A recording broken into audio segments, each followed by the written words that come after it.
Hi friends, आपल्या सर्वांचे पुन्हा एकदा आपल्या चॅनलवर स्वागत आहे. मित्रांनो, टेट 2023 ची आपण तयारी करत आहोत. आता अतिशय कमी कालावधी आपल्याजवळ उरला आहे. आजच सगळ्यांचे हॉल तिकीट सुद्धा जनरेट झाले आहे की 22 तारखेपासून एक्झाम स्टार्ट होत आहे. 22 पासून काही मुलांचे 22 ला आहे, काही 23, 24 असा शेड्यूल आहे. वेगवेगळे बॅचेस असणार आहे आणि सगळ्यांचा पेपर सुद्धा वेगळा असणार आहे. ऑनलाईन टेस्ट होणार आहे. ही शेवटची संधी म्हणून मित्रांनो, अजूनही कोणाला जर या गेस्ट पेपर पाहिजे असेल तर हा मोबाईल नंबर दिसतो, याच्यावर कॉन्टॅक्ट करा. एकूण 10 ऑनलाईन टेस्ट तुम्हाला प्राप्त होतील. सोबतच 10 त्याच्या पीडीएफ सुद्धा भेटणार आहे. ज्याला कोणाला जॉईन करायचं आहे, शेवटची संधी म्हणून आजच जॉईन करून घ्या, कारण आता कालावधी खूप कमी राहिलेला आहे. म्हणजे या टेस्टमध्ये 10 ऑनलाईन टेस्ट आणि 10 पीडीएफ होती, म्हणजे जवळपास 2000 मोस्ट इम्पॉर्टंट प्रश्न तुमच्या नजरेखालून जाणार आहे. आणि आता जो आपण व्हिडिओ घेणार होतो हा एका प्रकारचा मॅरेथॉन व्हिडिओ असणार आहे, कारण जवळपास 200 मोस्ट इम्पॉर्टंट प्रश्न स्पष्टीकरणासहित जीकेचे आणि सामाजिक शास्त्राचे आपण या व्हिडिओमध्ये पाहणार आहोत. मोस्ट इम्पॉर्टंट लेक्चर आहे मित्रांनो, त्याच्यामुळे काळजीपूर्वक बघा, स्किप करू नका, कारण याच्यातले काही प्रश्न एक्झामला आले तर तेव्हा तुमचा फायदा होऊन जाईल. तर कंटिन्यू बघा. किमान 200 प्रश्न घेण्याचा मी प्रयत्न करणार आहे. तुम्ही अजूनही आपल्या चॅनलला सबस्क्राईब केलं नसेल सबस्क्राईब सुद्धा करून घ्या. बेल आयकॉनला क्लिक करा, जेणेकरून येणाऱ्या व्हिडिओची नोटिफिकेशन भेटत राहील. मित्रांनो, व्हिडिओला लाईक आणि शेअर करणे विसरत जाऊ नका. क्रमांक पहिला, खालीलपैकी कोणत्या कलमातील तरतुदींनुसार भारतरत्न व पद्म सन्मान प्रदान केले जातात? तो कलम कोणता आहे? तर कलम आहे कलम 18. कलम 18 नुसार दिला जाणारा हा भारतीय प्रजासत्ताकाचा सर्वोच्च नागरी पुरस्कार कोणता? भारतरत्न. भारतरत्न आहे. आणि भारतरत्नावर बऱ्याचदा एक्झाम मध्ये प्रश्न विचारण्यात आलेले आहेत. त्याबद्दलची थोडक्यात माहिती तुम्हाला मी या स्पष्टीकरणात सांगितली आहे की तो सगळ्यात सर्वोच्च नागरिक पुरस्कार आहे. 2 जानेवारी 1954 रोजी स्थापन करण्यात आलेला हा पुरस्कार कोणी केलं होतं 2 जानेवारी 1954 ला? तर राजेंद्र प्रसाद, तत्कालीन जे राष्ट्रपती होते राजेंद्र प्रसाद यांनी याची स्थापना केली होती. जर प्रश्न असा आला की भारतरत्न पुरस्काराची स्थापना किंवा देण्यास सुरुवात कोणी केली, तर 2 जानेवारी 1954 ला राजेंद्र प्रसाद यांनी याची स्थापना केली. आणि हा पुरस्कार वंश, व्यवसाय, पद किंवा लिंग असा भेद न करता उच्च श्रेणीतील अपवादात्मक सेवा किंवा कार्यप्रदर्शन म्हणून प्रदान केला जातो. आणि हा पुरस्कार मुळात कला, साहित्य, विज्ञान आणि सार्वजनिक सेवातील उपलब्धता पुरता मर्यादित होता. परंतु 2011 मध्ये याच्यामध्ये थोडेफार बदल करण्यात आले आणि याला मानवी प्रयत्नांचं कोणतंही क्षेत्र, म्हणजे कोणताही क्षेत्र याला मर्यादित ठेवण्यात आलं नाही. परंतु पहिले याला मर्यादित क्षेत्र होते कोणते? कला, साहित्य, विज्ञान आणि सार्वजनिक सेवा. परंतु आता याच्यामध्ये बदल करण्यात आला डिसेंबर 2011 मध्ये आणि मानवी प्रयत्नांचं कोणतंही क्षेत्र असं याची निर्धारणा करण्यात आली. आणि समाविष्ट करण्यासाठी निकषांचा विस्तार केला. आणि भारतरत्नासाठी शिफारशी पंतप्रधानांकडून राष्ट्रपतीकडे केल्या जातात. आणि दरवर्षी जास्तीत जास्त 3 नामांकित व्यक्तींना पुरस्कार दिला जातो. म्हणजे एका वेळेस जास्तीत जास्त किती लोकांना भारतरत्न दिले जाऊ शकतो? तर फक्त 3 व्यक्तींनाच एका वेळेस भारतरत्न दिले जाऊ शकतो. आणि प्राप्तकर्त्यांना राष्ट्रपतींमार्फत स्वाक्षरी केलेलं सनद म्हणजेच प्रमाणपत्र आणि पीपलच्या पानाचा आकाराचा पदक दिले जाते. आणि पुरस्काराशी संबंधित कोणतंही आर्थिक अनुदान दिलं जात नाही. ओके, तर ही थोडक्यात माहिती होती भारतरत्नाची. कलम 18 नुसार पद्म आणि भारतरत्न हे पुरस्कार दिले जातात.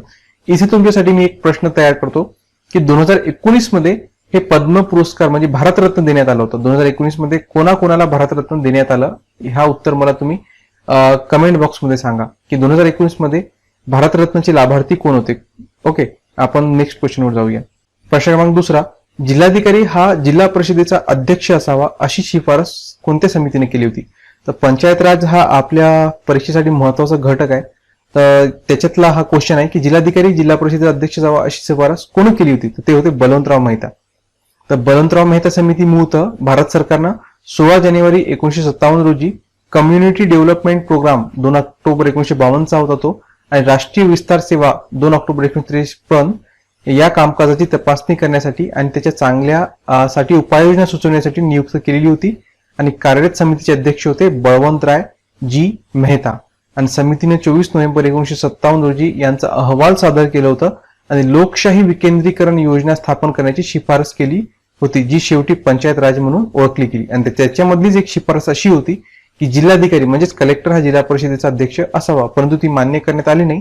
आणि आता जिल्हा परिषद अध्यक्ष हा कलेक्टर नसतो, त्याचा सचिव मुख्य कार्यकारी म्हणजे सीईओ असतो. आणि अध्यक्ष हा राजकीय क्षेत्रातून असलेला व्यक्ती म्हणजे निवडणुकीतून निवडून आलेले जे सदस्य असतात त्याच्यातून एक निवडला जातो. नेक्स्ट क्वेश्चन, प्रश्न क्रमांक 3, ग्रामपंचायतींना आपल्या मालकीची संपत्ती भाडे म्हणजे लीज तत्वावर द्यायची असल्यास त्यांना कोणाच्या परवानगीची आवश्यकता असते? तर ग्रामपंचायतींना या प्रकारची संपत्ती जर लीजवर द्यायची असली तर त्यांना मुख्य कार्यकारी अधिकाऱ्याची जी परवानगी आहे ती घ्यावी लागते. नेक्स्ट क्वेश्चन, प्रश्न क्रमांक 14 बघा. अजीवनसत्वाच्या अभावामुळे खालीलपैकी कोणता रोग उद्भवतो? तर अजीवनसत्व हा मोस्ट इम्पॉर्टंट आहे मित्रांनो. स्पर्धा परीक्षेच्या दृष्टिकोनातून बरेचसे प्रश्न आजपर्यंत त्याच्यावर आलेले आहेत. तर अजीवनसत्वाच्या अभावामुळे जो रोग होतो तो आहे रातांधळेपणा. लक्षात ठेवा, कोणता आहे? रातांधळेपणा. हा एक फार महत्वाचा असा जीवनसत्व असून तो पाण्यात विरघळत नाही, तर कशात विरघळणार आहे? हा मेदात विरघळणारा हा जीवनसत्व आहे. आणि हा सामान्यपणे पिवळ्या रंगाचा असतो आणि याच्यामुळे दृष्टी चांगली राहते, हाडांची वाढ होते आणि फुफ्फुसे आणि रक्त यांचं पोषण होते. आणि या जीवनसत्वामुळे शरीराचे जंतू संसर्ग पासून संरक्षण होते. म्हणजे इम्युनिटी सिस्टीम सुद्धा जीवनसत्व अ मुळे वाढते. तर याचे डोस सुद्धा लहान मुलांना देण्यात येतात, जेणेकरून त्यांची जी इम्युन सिस्टीम आहे ती वाढली पाहिजे. आणि या जीवनसत्वाच्या कमतरतामुळे डोळ्यातील रेटिना म्हणजे दृष्टपटलाच्या वाढीला अडथळा होतो व त्यामुळे रातांधळेपणा हा रोग होतो. कशामुळे? जीवनसत्व अ च्या अभावामुळे. आणि मातेचं दूध लवकर बंद केल्याने बालकाला दुधातून मिळणारं अजीवनसत्व मिळत नाही आणि त्यामुळे डोळ्यांवर असाच परिणाम होतो. त्यामुळे सांगितलं जाते की किमान 2 वर्षाचं बालक होईपर्यंत त्याला मातेचं दूध देण्यात आलंच पाहिजे. आणि रातांधळी झालेली व्यक्ती ही रात्रीच्या वेळी पाहू शकत नाही. आणि अजीवनसत्व हे कशामधून मिळते? तर गाजर, रताळी, टोमॅटो, पालक, तांबडा भोपळा, सोयाबीन, आंबा, संत्री, कोथिंबीर, अळू, दूध, लोणी, चीज, प्राण्याचे यकृत, मांस, अंड्याचा पिवळा ब्लक वगैरे मध्ये तुम्हाला रातांधळे जीवनसत्व अ प्राप्त होतो. नेक्स्ट क्वेश्चन, क्रमांक 5. टाल्कम पावडर तयार करताना खालीलपैकी कशाचा उपयोग केला जातो? तर टाल्कम पावडर तयार करण्यासाठी मॅग्नेशियम सिलिकेटचा उपयोग होतो. लक्षात ठेवा, मॅग्नेशियम सिलिकेट. त्याला टॅल्क किंवा टॅल्कम एक चिकणमाती किंवा हे खनिज आहे, ज्याचं रासायनिक सूत्र आहे Mg3. बघा, हा लिहिताना असा लिहावा लागतो Mg3Si4O10 OH/2 सह हायड्रेट मॅग्नेशियम सिलिकेटनं बनलेला आहे. पावडर स्वरूपात टॅल्क बहुतेकदा कॉर्न स्टार्च सह एकत्रित बेबी पावडर म्हणून वापरलं जाते. आणि हे खनिज घट्ट करणारे एजंट आणि वंगण म्हणून सुद्धा वापरलं जाते, जसे की सिरॅमॅक्स, पेंट आणि छप्पर घालण्याच्या ज्या साहित्याचा एक घटक आहे. आणि अनेक सौंदर्य प्रसाधनांमध्ये सुद्धा हा मुख्य घटक म्हणून मॅग्नेशियम सिलिकेट वापरला जातो. त्याला टाल्कम पावडर म्हणतात. हा प्रश्न इम्पॉर्टंट का बनतो की नुकतंच हा चर्चेचा विषय ठरला होता टाल्कम पावडर. का? कारण की गुजरातमधील अदानी पोर्टावर टाल्कम पावडरच्या नावानं जे ड्रग्स बोलवलं जात होतं, तर हा टाल्कम पावडर एक चर्चेचा विषय ठरला होता. त्याच्यावर प्रश्न येऊ शकतो. तर क्रमांक 12. ब्राह्मोस समाज ही संस्था कोणी स्थापन केली? तर ब्राह्मोस समाज स्थापन केलं होतं राजा राममोहन राय यांनी. ब्राह्मोस समाज हा हिंदू धर्मातील एकेश्वरवादी संप्रदाय होता. 1828 मध्ये कलकत्ता येथे बंगाली लोकांच्या बैठकीतून चळवळीची सुरुवात झाली आणि राजा राममोहन राय हे प्रमुख व्यक्ती होते आणि हा गट ब्राह्मो सभा म्हणून सुद्धा त्यावेळेला ओळखला जायचा. क्रमांक 13. भारतामध्ये कोरोना महामारीशी लढण्यासाठी कोणतं अधिनियम लागू करण्यात आलं? आणीबाणी अधिनियम, महामारी अधिनियम 2000 की यापैकी नाही? त्याचं योग्य उत्तर आहे महामारी अधिनियम 1897. मार्च 2020 मध्ये केंद्र सरकारनं कोरोना विरुद्ध लढ्यासाठी महामारी अधिनियम 1897 लागू केलाय. आणि हा जो महामारी अधिनियम आहे हा मागच्या वर्षी सुद्धा फार चर्चेत होता, कारण की केंद्र सरकारने याच्यामध्ये काही बदल केले होते. आणि ते बदल कशाशी संबंधित होते की डॉक्टरांसोबत जी हिंसा होत आहे, आरोग्य कर्मचाऱ्यांसोबत जे लोक मारत आहेत त्यांना किंवा त्याच्यासोबत हिंसा करतात, त्याच्यात काही बदल करून त्याच्यामध्ये काही स्ट्रिक्ट असे नियम बनवण्यात आले की जर कोणी अशी हिंसा करत असेल तर त्यांच्यावर काही दंडात्मक कार्यवाही त्याच्यात ऍड करण्यात आली. आणि हा 1897 मध्ये हा महामारी अधिनियम का बनला होता? कारण ब्युबॉनिक प्लेग नावाचा रोग त्यावेळेस पसरला होता 1897 ला. त्याच्या विरुद्ध मग लढा देण्यासाठी त्यावेळेस ब्रिटिश राजवटीने हा अधिनियम बनवलं होतं. प्रश्न क्रमांक 14. कमवा व शिका ही योजना कोणी सुरू केली? तर कमवा व शिका ही योजना कर्मवीर भाऊराव पाटलांनी सुरू केली होती. कशासाठी? तर आर्थिकदृष्ट्या दुर्बल व गरजू विद्यार्थ्यांसाठी त्यांनी ही योजना सुरू केली होती सातारा जिल्ह्यामध्ये. प्रश्न क्रमांक 17. महात्मा फुले कृषी विद्यापीठ खालीलपैकी कोठे आहे? तर हा आहे राहुरी या ठिकाणी, अहमदनगर जिल्ह्यामध्ये राहुरी या ठिकाणी. महात्मा फुले कृषी विद्यापीठ राहुरी हे 29 मार्च 1968 रोजी स्थापन झालेलं एक विद्यापीठ आहे. नेक्स्ट क्वेश्चन, प्रश्न क्रमांक 18. WHO ने 2021 हे वर्ष कोणतं वर्ष म्हणून जाहीर केलंय? कोरोना वर्ष, आंतरराष्ट्रीय आणीबाणी वर्ष की आरोग्य आणि सेवा कामगार वर्ष की यापैकी नाही? तर याचं उत्तर आहे आरोग्य आणि सेवा कामगार वर्ष. तर जागतिक आरोग्य संघटना WHO च्या 72व्या जागतिक आरोग्य सभेमध्ये 2021 ला जी झाली होती ती 2021 हे वर्ष आरोग्य आणि सेवा कामगार वर्ष म्हणून घोषित करण्यात आलं आहे. आणि याची एक थीम सुद्धा त्यांनी ठेवली, ती होती ending this pandemic preventing the nest. He theme या वर्षासाठी त्यांनी नियोजित केलेली आहे, ending this pandemic preventing the nest. आणि 2021 हे वर्ष कोणतं वर्ष म्हणून जाहीर केलं? आरोग्य आणि सेवा कामगार वर्ष. प्रश्न क्रमांक 19, सन 1934 मध्ये यांनी समाजवादी काँग्रेसची स्थापना केली. तर कोण आहे? जयप्रकाश नारायण. जयप्रकाश नारायण उर्फ लोकनायक, डॉक्टर राम मनोहर लोहिया आणि अच्युतराव पटवर्धन हे लोक समाजवादी काँग्रेसचे संस्थापक सदस्य होते. नेक्स्ट प्रश्न क्रमांक 20, तिरू ही कोणत्या नदीची उपनदी आहे? तर तिरू ही मांजरा या नदीची उपनदी आहे. मांजरा नदीच्या उपनद्या कोणत्या आहेत? तेरणा, तावडजा, घरणी, मन्यार, तिरू आणि लेंडी. आणि तुम्हाला ही मांजरा आणि तिच्या सगळ्या उपनद्या कोणत्या जिल्ह्यामध्ये पाहायला भेटतात? तर या सगळ्या तुम्हाला पाहायला भेटतील लातूर या जिल्ह्यामध्ये. प्रश्न क्रमांक 21, रिझर्व्ह बँक ऑफ इंडियाने बँकिंगसाठी परवाना दिलेली सार्वजनिक क्षेत्रातील पहिली बँक कोणती? तर ती होती पंजाब नॅशनल बँक. कधीची आहे? 12 एप्रिल 1895 ची ही पंजाब नॅशनल बँक आहे. सुरुवात यानं कुठून केली होती? लाहोर या शहरातून यांची सुरुवात झाली होती. नेक्स्ट प्रश्न क्रमांक 22, खालीलपैकी सर्वात हलका वायू कोणता? हा कोण बनेगा करोडपतीमध्ये सुद्धा विचारण्यात आलेला प्रश्न आहे. तर सगळ्यात हलका वायू आहे हायड्रोजन. हायड्रोजन हा पृथ्वीवरील सर्वात हलका वायू आहे, कारण हायड्रोजनचा जो अणुवस्तुमानांक आहे तो साधारणपणे असतो 1.008. आणि त्या पाठोपाठ कोण आहे? त्या पाठोपाठ नंबर लागतो हेलियमचा. नेक्स्ट क्वेश्चन प्रश्न क्रमांक 23, खालीलपैकी पश्चिम वाहिनी नदी कोणती? तर पश्चिम वाहिनी नदी आहे नर्मदा. ही एक प्रसिद्ध असणारी अशी पश्चिम वाहिनी नदी आहे. प्रश्न क्रमांक 24, भारतामध्ये कोरोना विरोधी लसीकरणाला सुरुवात कधी झाली? ओके, काय प्रश्न आहे? कोरोना विरोधी लसीकरणाला सुरुवात. तर कोरोना विरोधी लसीकरणाला भारतामध्ये सुरुवात झाली होती 16 जानेवारी 1921 ला.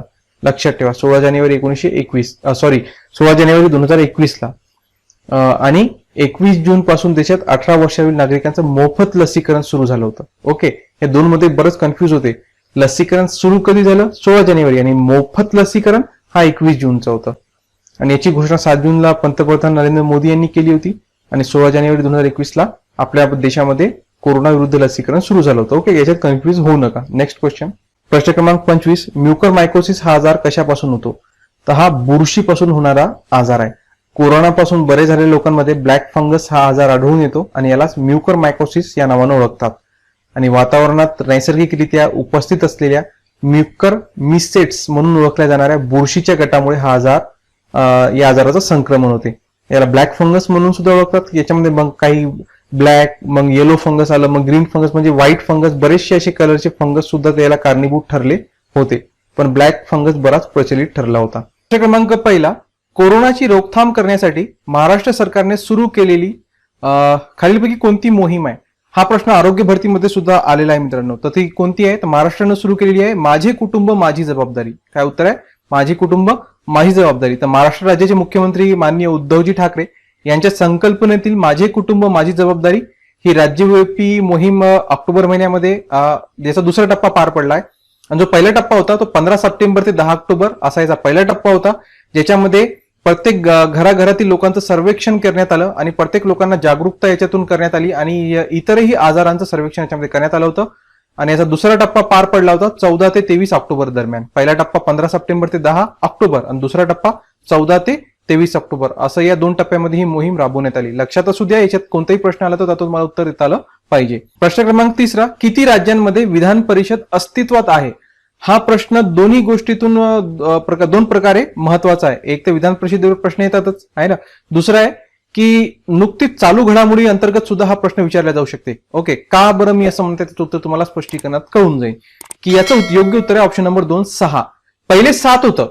जे आधी अभ्यास करत आहे, जे जुने विद्यार्थी आहे आपल्या स्पर्धा परीक्षा अभ्यास करणारे त्यांच्या लक्षात 7च असेल, पण आता 7 नाही राहिल्या, आता 6 आहे. कारण काय की जी कलम 169 आहे राज्यघटनेच्या या कलमात एखाद्या राज्यात विधानसभा किंवा विधान परिषद निर्माण करण्याचा किंवा नष्ट करण्याचा तरतूद आहे. आणि विधान परिषद अस्तित्वात असलेली राज्ये कोणकोणती आहे? बिहार, उत्तर प्रदेश, महाराष्ट्र, आंध्र प्रदेश, तेलंगणा आणि कर्नाटक.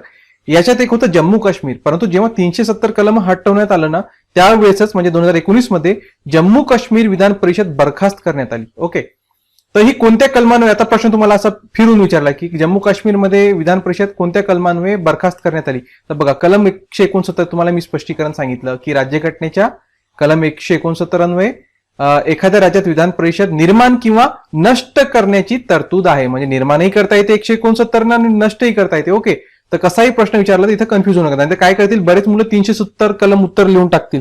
नाही, विधान परिषदेचा प्रश्न विचारला तर कलम 169 येणार. ओके, पहिले 7 होते, जम्मू काश्मीर सुद्धा होतं, परंतु ते आता 2019 पासून तिथलची बरखास्त करण्यात येते. त्याला याचं उत्तर किती येईल आता पूर्ण भारतामध्ये फक्त 6च राज्यांमध्ये विधान परिषद अस्तित्वात आहे. क्रमांक 5, सह्याद्री पर्वत रांगांमध्ये आढळलेल्या एका दुर्मिळ वनस्पतीला कोणत्या राजकीय व्यक्तीचं नाव देण्यात आलंय? ओके, इंटरेस्टिंग क्वेश्चन आहे आणि फार इम्पॉर्टंट ठरतो. याचं उत्तर आहे शरद पवार. तर या सह्याद्रीच्या पर्वत रांगांमध्ये आढळलेल्या एका दुर्मिळ वनस्पतीला शरद पवार यांचं नाव देण्यात आलं आहे आणि ही वनस्पती आता अर्जेरिया शरदचंद्रजी या नावाने ओळखली जाणार आहे. ओके, तर काय नाव आहे आता नवीन त्या वनस्पतीचं? अर्जेरिया शरदचंद्रजी. आणि कोणी शोधून काढलं? हे शोधून काढलं कोल्हापूरमधील 2 तरुण वनस्पती शास्त्रज्ञ डॉक्टर विनोद सिंपले आणि डॉक्टर प्रमोद लावंड यांनी या वनस्पतीचा शोध लावलाय. ओके, प्रश्न क्रमांक 11, भारतात कोणत्या प्रकारची अर्थव्यवस्था आहे? तर भारतामध्ये मित्रांनो मिश्र प्रकारची अर्थव्यवस्था आहे. भारताला जेव्हा स्वातंत्र्य प्राप्त झालं होतं तेव्हा 2 प्रकारच्या अर्थव्यवस्था जगभर प्रसिद्ध होत्या. एक होती भांडवलशाही आणि दुसरी समाजवादी. मग भारताने या दोन्हींचा स्वीकार न करता एका मिश्र म्हणजे दोघांचा समावेश असलेली मिश्र अर्थव्यवस्था स्वीकारली. तर भारतीय व्यवस्था ही एका प्रकारची विकसनशील अर्थव्यवस्था आहे. भारताने मिश्र अर्थव्यवस्थेचा स्वीकार केला. मात्र 1991च्या आर्थिक सुधारणांपासून मुक्त अर्थव्यवस्था होत आहे. आणि या भांडवलशाही आणि समाजवादी या दोन्ही अर्थव्यवस्थेतील चांगल्या गुणवैशिष्ट्यांचा स्वीकार करून अर्थव्यवस्थांचे सह अस्तित्व दर्शवणारी अर्थव्यवस्था म्हणजेच मिश्र अर्थव्यवस्था होय. त्याच्यानंतर नेक्स्ट क्वेश्चन बघा, प्रश्न क्रमांक 12, राजश्री शाहू महाराजांचे निधन कोठे झाले? तर राजश्री शाहू महाराजांचं निधन हा मुंबईमध्ये झालं होतं. राजश्री शाहू महाराजांचा जन्म हा 26 जून 1874 रोजी कागल येथील घाडगे घराण्यात झाला होता. इथे एक प्रश्न मी तुमच्यासाठी तयार करतो, त्याचं उत्तर तुम्ही कमेंट करून सांगा की राजश्री शाहू महाराजांचा जन्मदिवस आहे 26 जून, हा पण कोणता दिवस म्हणून साजरा करतो? हा कोणता दिवस म्हणून साजरा केला जातो महाराष्ट्रात? याचं उत्तर कमेंट करा. पाहू किती लोकांना याचं उत्तर माहित आहे. नुसतं स्पर्धा परीक्षेचे विद्यार्थी म्हणूनच नाही, तर एका महाराष्ट्राचे निवासी किंवा एका थोर राजाचे वारसा आपल्याला लाभलेला आहे, त्याबद्दल आपल्याला किती माहिती आहे पाहूया आपण. याचं उत्तर कोणाकोणाला माहिती आहे ते कमेंट करून अवश्य सांगा की 26 जून हा कोणता दिवस म्हणून आपण साजरा करतो.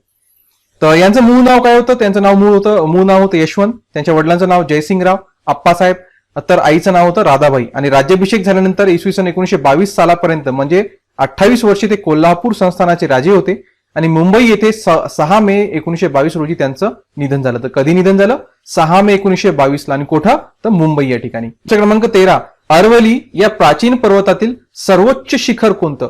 तर अरवली या प्राचीन याच्यातील सर्वोच्च शिखर आहे गुरु शिखर.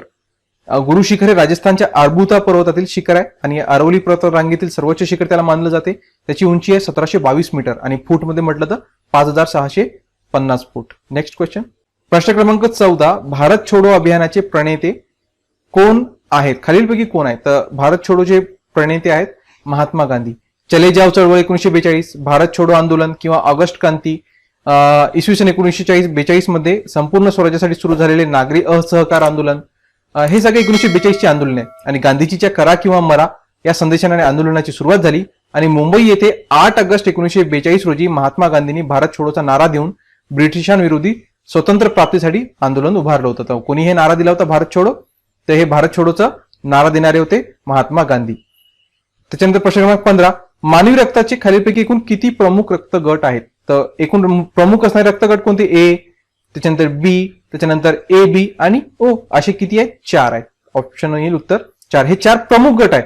परंतु याशिवाय ए बी घटकांशिवाय आर एच नावाचा एक घटकही सुमारे 85% व्यक्तीमध्ये असतो आणि अशा व्यक्तींच्या रक्तगटाला पॉझिटिव्ह म्हणतात आणि ज्या व्यक्तीमध्ये हा नसतो तो निगेटिव्ह म्हणतात. म्हणजे तुम्ही ऐकलं असेल ना, ए पॉझिटिव्ह किंवा ए निगेटिव्ह, मग हे त्याचे उपघटक झाले. मुख्य घटक म्हटले तर 4च, परंतु त्याचे अजून उपघटक पडतात, त्याला आपण धन ऋण या चिन्हांनी दर्शवतो. नेक्स्ट क्वेश्चन, प्रश्न क्रमांक 16, सालेरे थंड हवेचं ठिकाण कोणत्या जिल्ह्यात आहे? तर सालेरे थंड हवेचं ठिकाण नाशिक जिल्ह्यात आहे. महाराष्ट्रामध्ये नाशिक जिल्ह्यातील सटाणा तालुक्यात वाघंबा जवळील एक ठिकाण आहे आणि सह्याद्रीच्या पर्वतरांगांमधील सर्वात उंच किल्ल्याचं ठिकाण आहे आणि महाराष्ट्रातील कळसुबाई नंतर म्हणजे कळसुबाईची उंची 1567, 5141 फूट, दुसरं सर्वोच्च शिखर आणि पश्चिम घाटातील 32वं सर्वोच्च शिखर आहे. आणि हा मराठा साम्राज्यातील प्रसिद्ध किल्ल्यांपैकी एक होतं. सुरतेवर छापा टाकून मिळवलेले सर्व पैसे मराठ्यांच्या राजधानीच्या किल्ल्यांकडे जाताना प्रथम या किल्ल्यावरच आणले जायचे. नेक्स्ट क्वेश्चन बघा, प्रश्न क्रमांक 7. सांगली जिल्ह्यातील चांदोली हे धरण खालीलपैकी कोणत्या नदीवर बांधण्यात आलेलं आहे? तर सांगली जिल्ह्यातील चांदोली जो धरण आहे तो वारणा नदीवर बांधण्यात आलं आहे. सह्याद्री पर्वत रांगेत असलेलं आशिया खंडातील क्रमांक 2चं मातीचं धरण म्हणून चांदोली धरणाचं नाव प्रसिद्ध आहे. आणि सुमारे 34 TMC पाणीसाठा असलेलं चांदोली धरण राष्ट्रीय उद्यानाच्या तोंडाशी, चांदोली राष्ट्रीय उद्यानाच्या तोंडाशी असलेलं हे धरण आहे. आणि या जो धरणाचा मुख्य साठा जो आहे या दोन नद्यामुळं याचा मुख्य साठा तयार होतो. त्या दोन नद्या कोणत्या? तर शिराळा तालुक्याच्या हद्दीत अभयारण्यात असलेल्या प्रचितगडाच्या पायथ्याशी राम नदीचा उगम आहे. आणि तसंच दुसरी नदी जी आपली आहे वारणा नदी, या दोन नदी ज्या आहे त्या दोन नदीच्या प्रवाहामुळे सगळ्या पाण्याचा साठा चांदोली धरणामध्ये तयार होतो. पण प्रमुख जो नदीवर बांधण्यात आलं म्हटलं जाते ते आहे वारणा. ओके, याचं उत्तर वारणा नदी येणार. ओके, आणि त्याच्यानंतर याला दोन नावानं सुद्धा प्रसिद्ध आहे. एक चांदोली धरण सुद्धा म्हटलं जाते, तसंच वारणा नदीवर असलेल्या वारणा धरण म्हणून सुद्धा याला काही ठिकाणी उल्लेख केलेलं आहे. नेक्स्ट क्वेश्चन, प्रश्न क्रमांक 18. कोणत्या प्राण्यात श्वसनलीय श्वसन होत नाही, म्हणजे श्वसनलिका नसते? तर याचं उत्तर आहे गांडूळ. तर गांडूळ कुठून करतो? मग तो त्याच्या त्वचेतून त्याचं श्वसन होते. गांडूळ श्वसन प्रामुख्याने त्वचेद्वारे करते. त्वचा कोरडी झाल्यास श्वसन थांबते आणि त्याचं गांडूळचा मृत्यूही होऊ शकतो. सूर्यप्रकाशात आल्यास त्याची त्वचा सुकल्यामुळे देखील गांडुळे मरतात. आणि गांडुळात शरीरात नाहीसा झालेला भाग पुन्हा उत्पन्न करण्याची म्हणजे पुनर्जननाची मर्यादित क्षमता सुद्धा आहे. त्याच्यानंतर प्रश्न क्रमांक 19. पिसाळलेला कुत्रा चावल्यामुळे होणाऱ्या रेबीज या प्राणघातक रोगापासून संरक्षण करणारी अँटी रेबीज लस कोणी शोधली? तर पिसाळलेला कुत्रा चावल्यामुळे होणाऱ्या रेबीज या प्राणघातक रोगापासून संरक्षण करणारी अँटी रेबीज लस ही लुईस पाश्चर यांनी शोधून काढली होती. 27 डिसेंबर 1822 हा लुईस पाश्चर यांचा जन्मदिवस. सूक्ष्मजीवशास्त्राचा जन्मदाता, रोगप्रतिकारशास्त्राचा जनक आणि रेबीज रोगाच्या उपचारासाठी लस शोधून काढणारा संशोधक अशा उपाधी लुईस पाश्चर यांना दिल्या जातात. नेक्स्ट क्वेश्चन, प्रश्न क्रमांक 20. खालीलपैकी ओखा हे बंदर कोणत्या राज्यात आहे? तर ओखा हे बंदर गुजरात राज्यात आहे. ओखा हे भारताच्या गुजरात राज्यातील मधील एक लहान शहर आणि बंदर आहे. ओखा गुजरातच्या सौराष्ट्र भागात अरबी समुद्र किनाऱ्याजवळ वसलेलं आहे. प्रश्न क्रमांक 21. खालीलपैकी कार्बनची अपरूपे कोणती? तर खाली दिलेल्यापैकी कार्बनची जी दोन अपरूपे ती आहे हिरा व ग्राफाईट. आता कार्बनची अपरूपे किती प्रकारची? तर ती दोन प्रकारची आहे. एक आहे क्रिस्टलाइन आणि दुसरी आहे अक्रिस्टलाइन. ओके, तर क्रिस्टलाइन कोणती आहे? हिरा, ग्राफाईट आणि फुलेरिन ही क्रिस्टलाइन गटात मोडतात. आणि अक्रिस्टलाइन चारकोल, काजळी आणि दगडी कोळसा ही अक्रिस्टलाइन मध्ये मोडतात. नेक्स्ट क्वेश्चन, प्रश्न क्रमांक 22. भारतीय राज्यघटनेने शेषाधिकार कोणाकडे सुपूर्द केले आहे? तर भारतीय राज्यघटनेने शेषाधिकार हा केंद्र शासनाकडे सुपूर्द केलेला आहे. भारताची राज्यघटना तयार करताना आपण विविध देशाकडून त्यांची आदर्श तत्वे, मार्गदर्शक मूल्ये, प्रणाली घेतली आहे. त्यापैकी शेषाधिकार हे आपण कॅनडा या देशाकडून घेतलाय. लक्षात असू दे, शेषाधिकार कॅनडापासून घेतलेला आहे.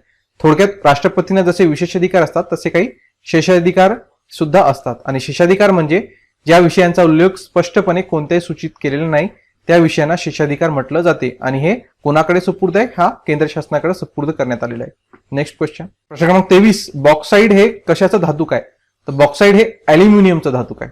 कशाचं आहे बॉक्साईड? अॅल्युमिनियमचं. प्रश्न क्रमांक 24. शिवाजी विद्यापीठचे मुख्यालय कोठे आहे? तर शिवाजी विद्यापीठ कुठे वसलेलं आहे? हा कोल्हापूरमध्ये आहे. शिवाजी विद्यापीठाची स्थापना 1962 ची आणि कोठे आहे? कोल्हापूर येथील एक तो विद्यापीठ आहे. नेक्स्ट क्वेश्चन, क्रमांक 25. उपनिषदांची एकूण संख्या किती? तर उपनिषद यांची संख्या आहे ना, याच्यावर एकमत नाहीये. याच्यात बरेचसे वेगवेगळे प्रवाह आढळतात. म्हणजे यांच्या संख्यामध्ये फार विभिन्न, कोणी 100 म्हणते, कोणी 200 म्हणते, कोणी 500, कोणी 1000 पर्यंत सुद्धा वेगवेगळ्या संख्या तुम्हाला आढळून येतील. पण मुख्यत्वे 108 यांची संख्या मानली जाते. तर त्याच्यापैकी 10 फार प्रसिद्ध आहेत. तर ते 10 कोणते आहेत? तर वास्योपनिषद, केनोपनिषद, कठोपनिषद, प्रश्नोपनिषद, मुंडकोपनिषद, मांडुकोयोपनिषद, तैत्तरीयोपनिषद, ऐतरीयोपनिषद, छौदोग्योपनिषद आणि बृहदारण्यकोपनिषद हे 10 फार प्रमुख आहेत. तर याच्यावर एकमत नाहीये, परंतु बऱ्याचशा पुस्तकामध्ये तुम्ही जर शोधलं तर याचं उत्तर 108च तुम्हाला पाहायला भेटते. प्रश्न क्रमांक 1. आंतरराष्ट्रीय कामगार संघटनेचे म्हणजे ILO मुख्यालय कोठे आहे? तर आता ILO काय? तर ILO काय? International labour organisation. त्यालाच मराठीमध्ये आपण म्हटलं आंतरराष्ट्रीय कामगार संघटना. सगळेजणांचं लक्ष असतं WTO कडे सगळ्यांचं लक्ष असते. आणि काय करतात पेपरवाले? मुद्दामूनच ते फिरवून टाकतात आणि एखादी दुसरी संघटनाचं विचारले जाऊ शकते. कारण आतापर्यंत WTO फारच एक्झाम मध्ये रिपीट झालाय, तर कदाचित आता ते दुसरी संघटना विचारू शकते. तर दुसरी महत्वाची ILO. ते आहे इंटरनॅशनल लेबर ऑर्गनायझेशन. तर याचं मुख्यालय आहे मित्रांनो स्वित्झर्लंड मधल्या जिनिव्हा या ठिकाणी ILOचं मुख्यालय आहे. आणि काय करते तर ही कामगारासाठी काम करणारी आंतरराष्ट्रीय कामगार मानके, सामाजिक सुरक्षा आणि सर्वांसाठी कामाची संधी या संबंधी निगडीत असणारी ही ILO एक संघटना आहे आणि जी स्थापना झाली होती 1919 मध्ये आणि याचं मुख्यालय स्वित्झर्लंड मधील जिनिव्हा इथे आहे. आणि एकूण सदस्य देश किती तर बघा आता या ILOचे एकूण सदस्य देश आहे 187. ओके, तर 187 पैकी 186 हे डायरेक्ट युनो मधले जे 186 येते आहे युनो मध्ये नाही आहे, पण ILOचा सदस्य आहे असा एकच देश आहे. आणि तो देश कोणता आहे तो आहे कुक आयलँड्स म्हणून. हे बघा इथं मी इथं राऊंड करून दाखवतो तुम्हाला. कुक आयलँड्स नावाचा असा देश आहे जो युनोचा तर सदस्य नाही आहे परंतु ILOचा सदस्य आहे. ओके, आणि काही देश असे सुद्धा आहेत की जे युनोचे आहेत परंतु ILOचे सदस्य नाही. मग ते कोणते तर ते आहेत Andorra, Bhutan, लँगस्टाईन, Micronesia, Monaco, Norov आणि उत्तर कोरिया. हे युनोचे सदस्य आहेत परंतु ILOचे सदस्य नाही आहे. तर ही जागतिक कामगार संघटने हे सदस्य नाही आणि 69 मध्ये जागतिक कामगार संघटनेला शांततेचा नोबेल पुरस्कार सुद्धा मिळालेला आहे. कशासाठी तर कामगारांसाठी चांगलं व न्याय कार्य केल्याबद्दल आणि विकसनशील राष्ट्रांना तांत्रिक सहाय्य पुरवल्याबद्दल हा पुरस्कार त्यांना देण्यात आलं होतं. आणि दरवर्षी जून मध्ये ILOच्या परिषदेचं आयोजन केलं जाते दरवर्षी जून मध्ये. बघा मित्रांनो, आता या एका स्पष्टीकरणावरून ILO संबंधित सगळीच डिटेल माहिती मी तुम्हाला सांगून दिली आणि नाही म्हटलं तरी 10 क्वेश्चन याच्यातून या स्पष्टीकरणातून कव्हर होतात. तर हे या टेस्ट सिरीजचं महत्व आहे. जर तुम्हाला या सगळ्या PDF प्राप्त करायचे असेल, सगळी टेस्ट सिरीज जॉईन करायची असेल तर खाली मोबाईल नंबरवर कॉन्टॅक्ट करा. या सगळ्या PDF मी तुम्ही प्राप्त करू शकता. आपण नेक्स्ट क्वेश्चनवर जाऊया. प्रश्न क्रमांक 2, रॅमन मॅगसेस पुरस्कार मिळवणारे पहिले महाराष्ट्रीयन व्यक्ती कोण? तर बघा आता रॅमन मॅगसेस हा आपल्या एशियातला ज्याला नोबेल म्हणून ओळखला जातो हा पुरस्कार एशिया भागामध्ये देण्यात येणारा आणि याला एशियाचा नोबेल म्हणून सुद्धा याला म्हटलं जाते. कोणाच्या स्मरणार्थ चालू होतं तर फिलिपाईनचे एक राष्ट्रपती होते रॅमन मॅगसेस. तर 1957 मध्ये त्यांचं देहांत झालं आणि त्यांनी तिथं भूदान चळवळ चालवली होती. बरेचसे चांगले काम तिथे त्यांनी केले. 1907 ते 57 त्यांची जीवनी होती. त्यांनी बरेचसे चांगले कार्य केले आणि त्यांचा 1957 मध्ये देहांत झाला होता. आणि त्यांच्या देहांत नंतर त्यांची आठवण म्हणून फिलिपिन्स मध्ये या पुरस्काराची सुरुवात झाली. आणि याला कोण करते तर मनिला येथील द रॅमन मॅगसेस अवॉर्ड फाउंडेशन तर्फे हे देण्यात येतो. कोणाच्या स्मृतीप्रीत्यर्थ रॅमन मॅगसेस त्यांचे जे राष्ट्रपती होऊन गेले त्यांच्या स्मृतीप्रीत्यर्थ. आणि कधी देण्यात येतो 31 ऑगस्टला हा देण्यात येतो. का? कारण की ती रॅमन मॅगसेस यांची जयंती आहे, या दिवशी ते जन्मले होते म्हणून. ओके, 1957 पासून देण्यात येतात. 57लाच त्यांचा देहांत झाला होता एप्रिलमध्येच त्यांचा देहांत झाला होता. आणि 1 ऑगस्टमध्ये याची 31 ऑगस्टला त्यांची जी जयंती आहे त्या दिवशी हा देण्यात येतो. 57 पासूनच देण्याला सुरुवात झाली होती आणि पहिला 57लाच देण्यात आला होता. आणि 58चा म्हणजे 1958चा भेटला होता विनोबा भावे यांना. आणि हे विनोबा भावे पहिले भारतीय व्यक्ती होते ज्यांना रॅमन मॅगसेस पुरस्कार भेटला होता. आणि विनोबा भावे तर पहिले भारतीय तर आहेच पण महाराष्ट्रीयन सुद्धा आहे. म्हणजे पहिले भारतीय म्हणा की पहिले महाराष्ट्रीयन म्हणा दोन्ही विनोबा भावेच आहे. म्हणजे हा प्रश्न वाचून कन्फ्यूज व्हायचं नाही. कारण आपण वाचनामध्ये काय वाचलं असते की पहिले भारतीय व्यक्ती विनोबा भावे, पण इथं याने काय केलं मुद्दामून फिरवून टाकलं की महाराष्ट्रीयन कोण आहे. तर विनोबा भावे भारतीय तर आहेच पण महाराष्ट्रीयन सुद्धा आहे. म्हणून पहिले भारतीय सुद्धा आणि महाराष्ट्रीयन सुद्धा विनोबा भावेच आहे. तर हा रॅमन मॅगसेस कोणकोणत्या क्षेत्रामध्ये देण्यात येतो तर हा सरकारी सेवा, समाजकारण, साहित्य, पत्रकारिता, शांतता आणि आंतरराष्ट्रीय संबंध आदी क्षेत्रांमध्ये उल्लेखनीय योगदान करणाऱ्या व्यक्तींना हा पुरस्कार देण्यात येतो. आणि या पुरस्काराची सुरुवात न्यूयॉर्क मधील रॉकफेलर भावंडांनी केली. तर रॉकफेलर भावंडांनी या प्रोग्रामची सुरुवात केली होती फिलिपाईन्सच्या रॅमन मॅगसेस मध्ये त्या राष्ट्रपतींच्या स्मृतीप्रीत्यर्थ. आणि 2019 मध्ये आपल्या भारतामधले एक पत्रकार आहे त्यांना रॅमन मॅगसेस पुरस्कार देण्यात आला. त्या पत्रकारांचं नाव काय चला कमेंट करा. पाहू किती लोक चालू घडामोडीशी संबंध ठेवतात किंवा त्यांचा नजर असते. सांगा. 2019 मध्ये एका न्यूज चॅनलचे अँकर सुद्धा आहेत, ते पत्रकार आहेत, त्यांना हा पुरस्कार देण्यात आलेला आहे. त्यांचं नाव कमेंट करा. तसंच 2006 मध्ये सध्या दिल्लीचे मुख्यमंत्री अरविंद केजरीवाल यांना सुद्धा हा रॅमन मॅगसेस पुरस्कार प्राप्त झालेला आहे. नेक्स्ट क्वेश्चनवर जाऊया. प्रश्न 3, सुकन्या समृद्धी योजनेअंतर्गत मुलीचे जन्मापासून किती वर्षापर्यंत खाते उघडता येते? तर सुकन्या समृद्धी योजनेअंतर्गत मुलीच्या जन्मापासून तर 10 वर्षापर्यंत खातं उघडता येते. सुकन्या समृद्धी योजना कधीपासून सुरू झाली तर ही सुरू झाली 22 जानेवारी 2015 पासून. कोणाची आहे? राज्य शासनाची आहे की योजना आहे की केंद्र शासनाची आहे? तर ही योजना आहे केंद्र शासनाची. लक्षात ठेवा केंद्र शासनाची योजना आहे. सुरुवात 22 जानेवारी 2015 पासून. नरेंद्र मोदी यांनी बेटी बचाव बेटी पढाव या अंतर्गत याची सुरुवात केली होती आणि या योजनेचा लाभ मुलीच्या जन्मापासून ते 10 वर्षापर्यंत घेता येतो. म्हणजे मुलगी 10 वर्षापर्यंत होईपर्यंत तुम्ही यामध्ये पैसे टाकू म्हणजे हे खातं उघडू शकता. आणि मुदत ठेवीचा कालावधी हा सुकन्या समृद्धी खातं जेव्हा उघडलं तेव्हापासून ते मुलीचं वय 21 वर्ष होईपर्यंत याचा लाभ याचा जो मुदत असते. त्याच्यानंतर आणि असं नाहीये की 21 वर्ष झाल्यानंतरच पैसे भेटतील. 14 वर्षापर्यंत पैसे भरत राहावं लागतात.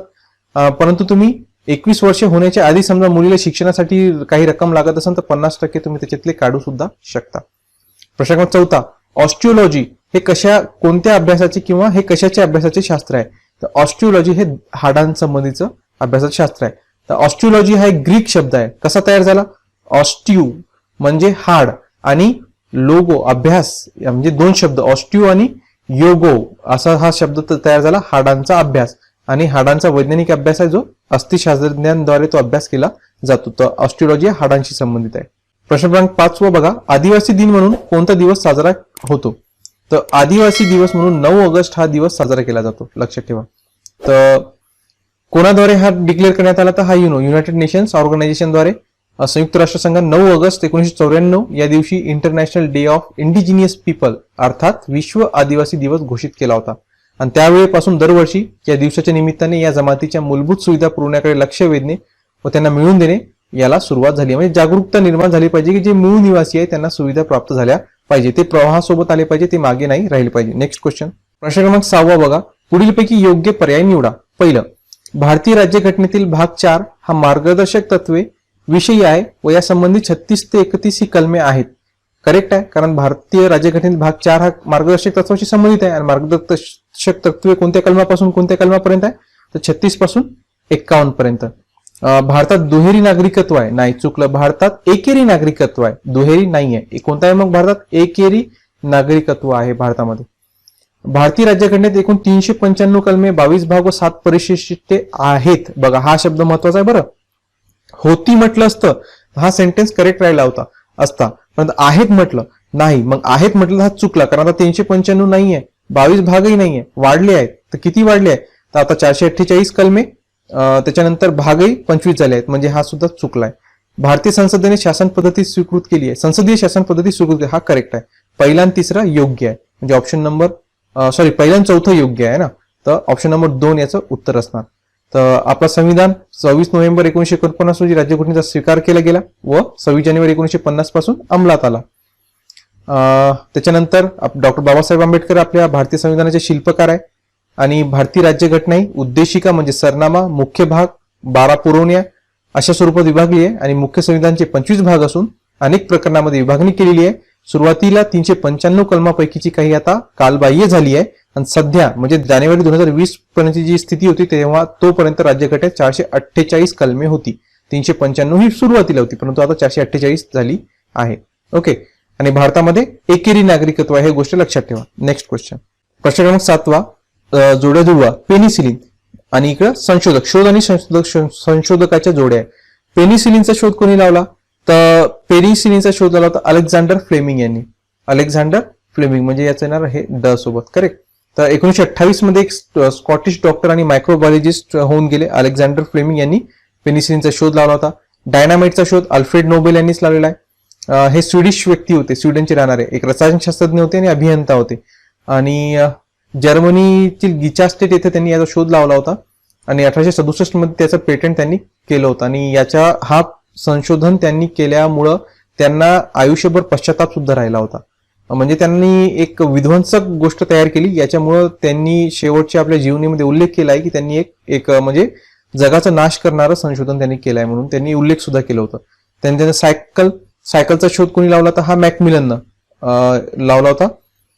तर सायकलचा शोध हा 1839 मध्ये क्रिक पॅट्रिक मॅकमिलन यांनी शोध लावला होता आणि होमिओपॅथीचा सॅम्युअल हॅनिमन यांनी 1790 मध्ये शोध लावला होता. होमिओपॅथी काय? ही ॲलोपॅथीला एक पर्याय म्हणून एक उपचार पद्धती आहे. तर याचा सॅम्युअल हॅनिमन होमिओपॅथीशी संबंधित व्यक्ती आहे. म्हणजे काय येणार उत्तर याचं? पहिल्याचं ड, त्याच्यानंतर दुसऱ्याचं ब, तिसऱ्याचं क आणि चौथ्याचं अ, म्हणजे ऑप्शन नंबर 2 याचं उत्तर असणार. 11 महाराष्ट्रात प्रभावीपणे व वेगाने लसीकरण होण्यासाठी कोणती योजना सुरू केली आहे? मोस्ट इम्पॉर्टंट चालू घडामोडी आणि कोरोना दोन्हीशी संबंधित हा प्रश्न आहे. तर महाराष्ट्रानं कोणती योजना लागू केली आहे, तर एक मिशन लॉन्च केलंय महाराष्ट्रानं, ते आहे मिशन कवच कुंडल. वेगानं लसीकरण व्हावं, कोरोनाची तिसरी लाट येऊ नये यासाठी याचं स्पीड वाढावा यासाठी आपल्या भारतानं टार्गेट ठेवलं होतं 15 ऑक्टोबरला 15 ऑक्टोबर पर्यंत 100 कोटीचं टार्गेट पूर्ण करायचं होतं, ज्या दिवशी दसरा होता. तर त्या निमित्तानं महाराष्ट्राने त्याच्यात सहभाग घेतला होता आणि हे मिशन कवच कुंडल एक मिशन सुरू केलं होतं. तर लसीकरणासंबंधी होता, कोरोनाच्या वॅक्सिनेशन संबंधी होता. आणि त्याच्यात काय केलं होतं की हा मिशन कधी लॉन्च झाला, हा मिशन होता 8 ते 14 ऑक्टोबर दरम्यान राबवण्यात येणार होता, कारण 15 ऑक्टोबर पर्यंत 100 कोटी कंप्लीट करायचे होते वॅक्सिनेशन. आणि या अंतर्गत दररोज 15 लाख लसीकरण करण्याचं लक्ष ठेवण्यात आलेलं होतं. हे गोष्ट लक्षात ठेवा. मिशन कवच कुंडल कधी 8 ते 14 ऑक्टोबर, कशासाठी 15 ऑक्टोबरला दसरा होता, त्यानिमित्तानं 100 कोटी लसीकरण पूर्ण करायचे होते भारताला. आणि महाराष्ट्राने टार्गेट ठेवलं होतं की 8 ते 14 ऑक्टोबर पर्यंत दररोज 15 लाख लस दिले गेले पाहिजे. नेक्स्ट क्वेश्चन, प्रश्न क्रमांक 12. भारतात ऑक्टोबर 2020 मध्ये सापडलेल्या कोरोनाच्या 2 नवीन व्हेरियंट्स कोणती? हा सुद्धा प्रश्न फार इम्पॉर्टंट आहे, एक्झाम मध्ये विचारला गेलेला आहे भरपूर वेळा आतापर्यंत जे एक्झाम झाले ना त्याच्यामध्ये. तर भारतामध्ये 2 सापडले गेले, ते आहेत डेल्टा आणि कप्पा. ऑप्शन नंबर 3 डेल्टा आणि कप्पा हे 2 ऑक्टोबर 2020 मध्येच दोन्ही स्ट्रेन हे भारतात सापडले, यांना नाव देण्यात आलं डेल्टा आणि कप्पा. याच्याशिवाय मग अल्फा कुठे सापडला? अल्फा ब्रिटनमध्ये सापडला, बीटा हा दक्षिण आफ्रिकामध्ये, गॅमा ब्राझीलमध्ये, एप्सिलॉन अमेरिकामध्ये आणि थीटा फिलिपाईन्समध्ये हा व्हेरियंट सापडलेला आहे. प्रश्न क्रमांक 13. शिवस्वराज्य दिन केव्हा साजरा करण्यात येतो? हा नवीन सुरू झालाय आता शिवस्वराज्य दिन हा नवीन म्हणजे आपल्या ग्रामविकास विभागानं 6 जून या दिवशी शिवस्वराज्य दिन साजरा करण्याचं ठरवलंय. या वर्षीपासूनच त्याची सुरुवात झाली.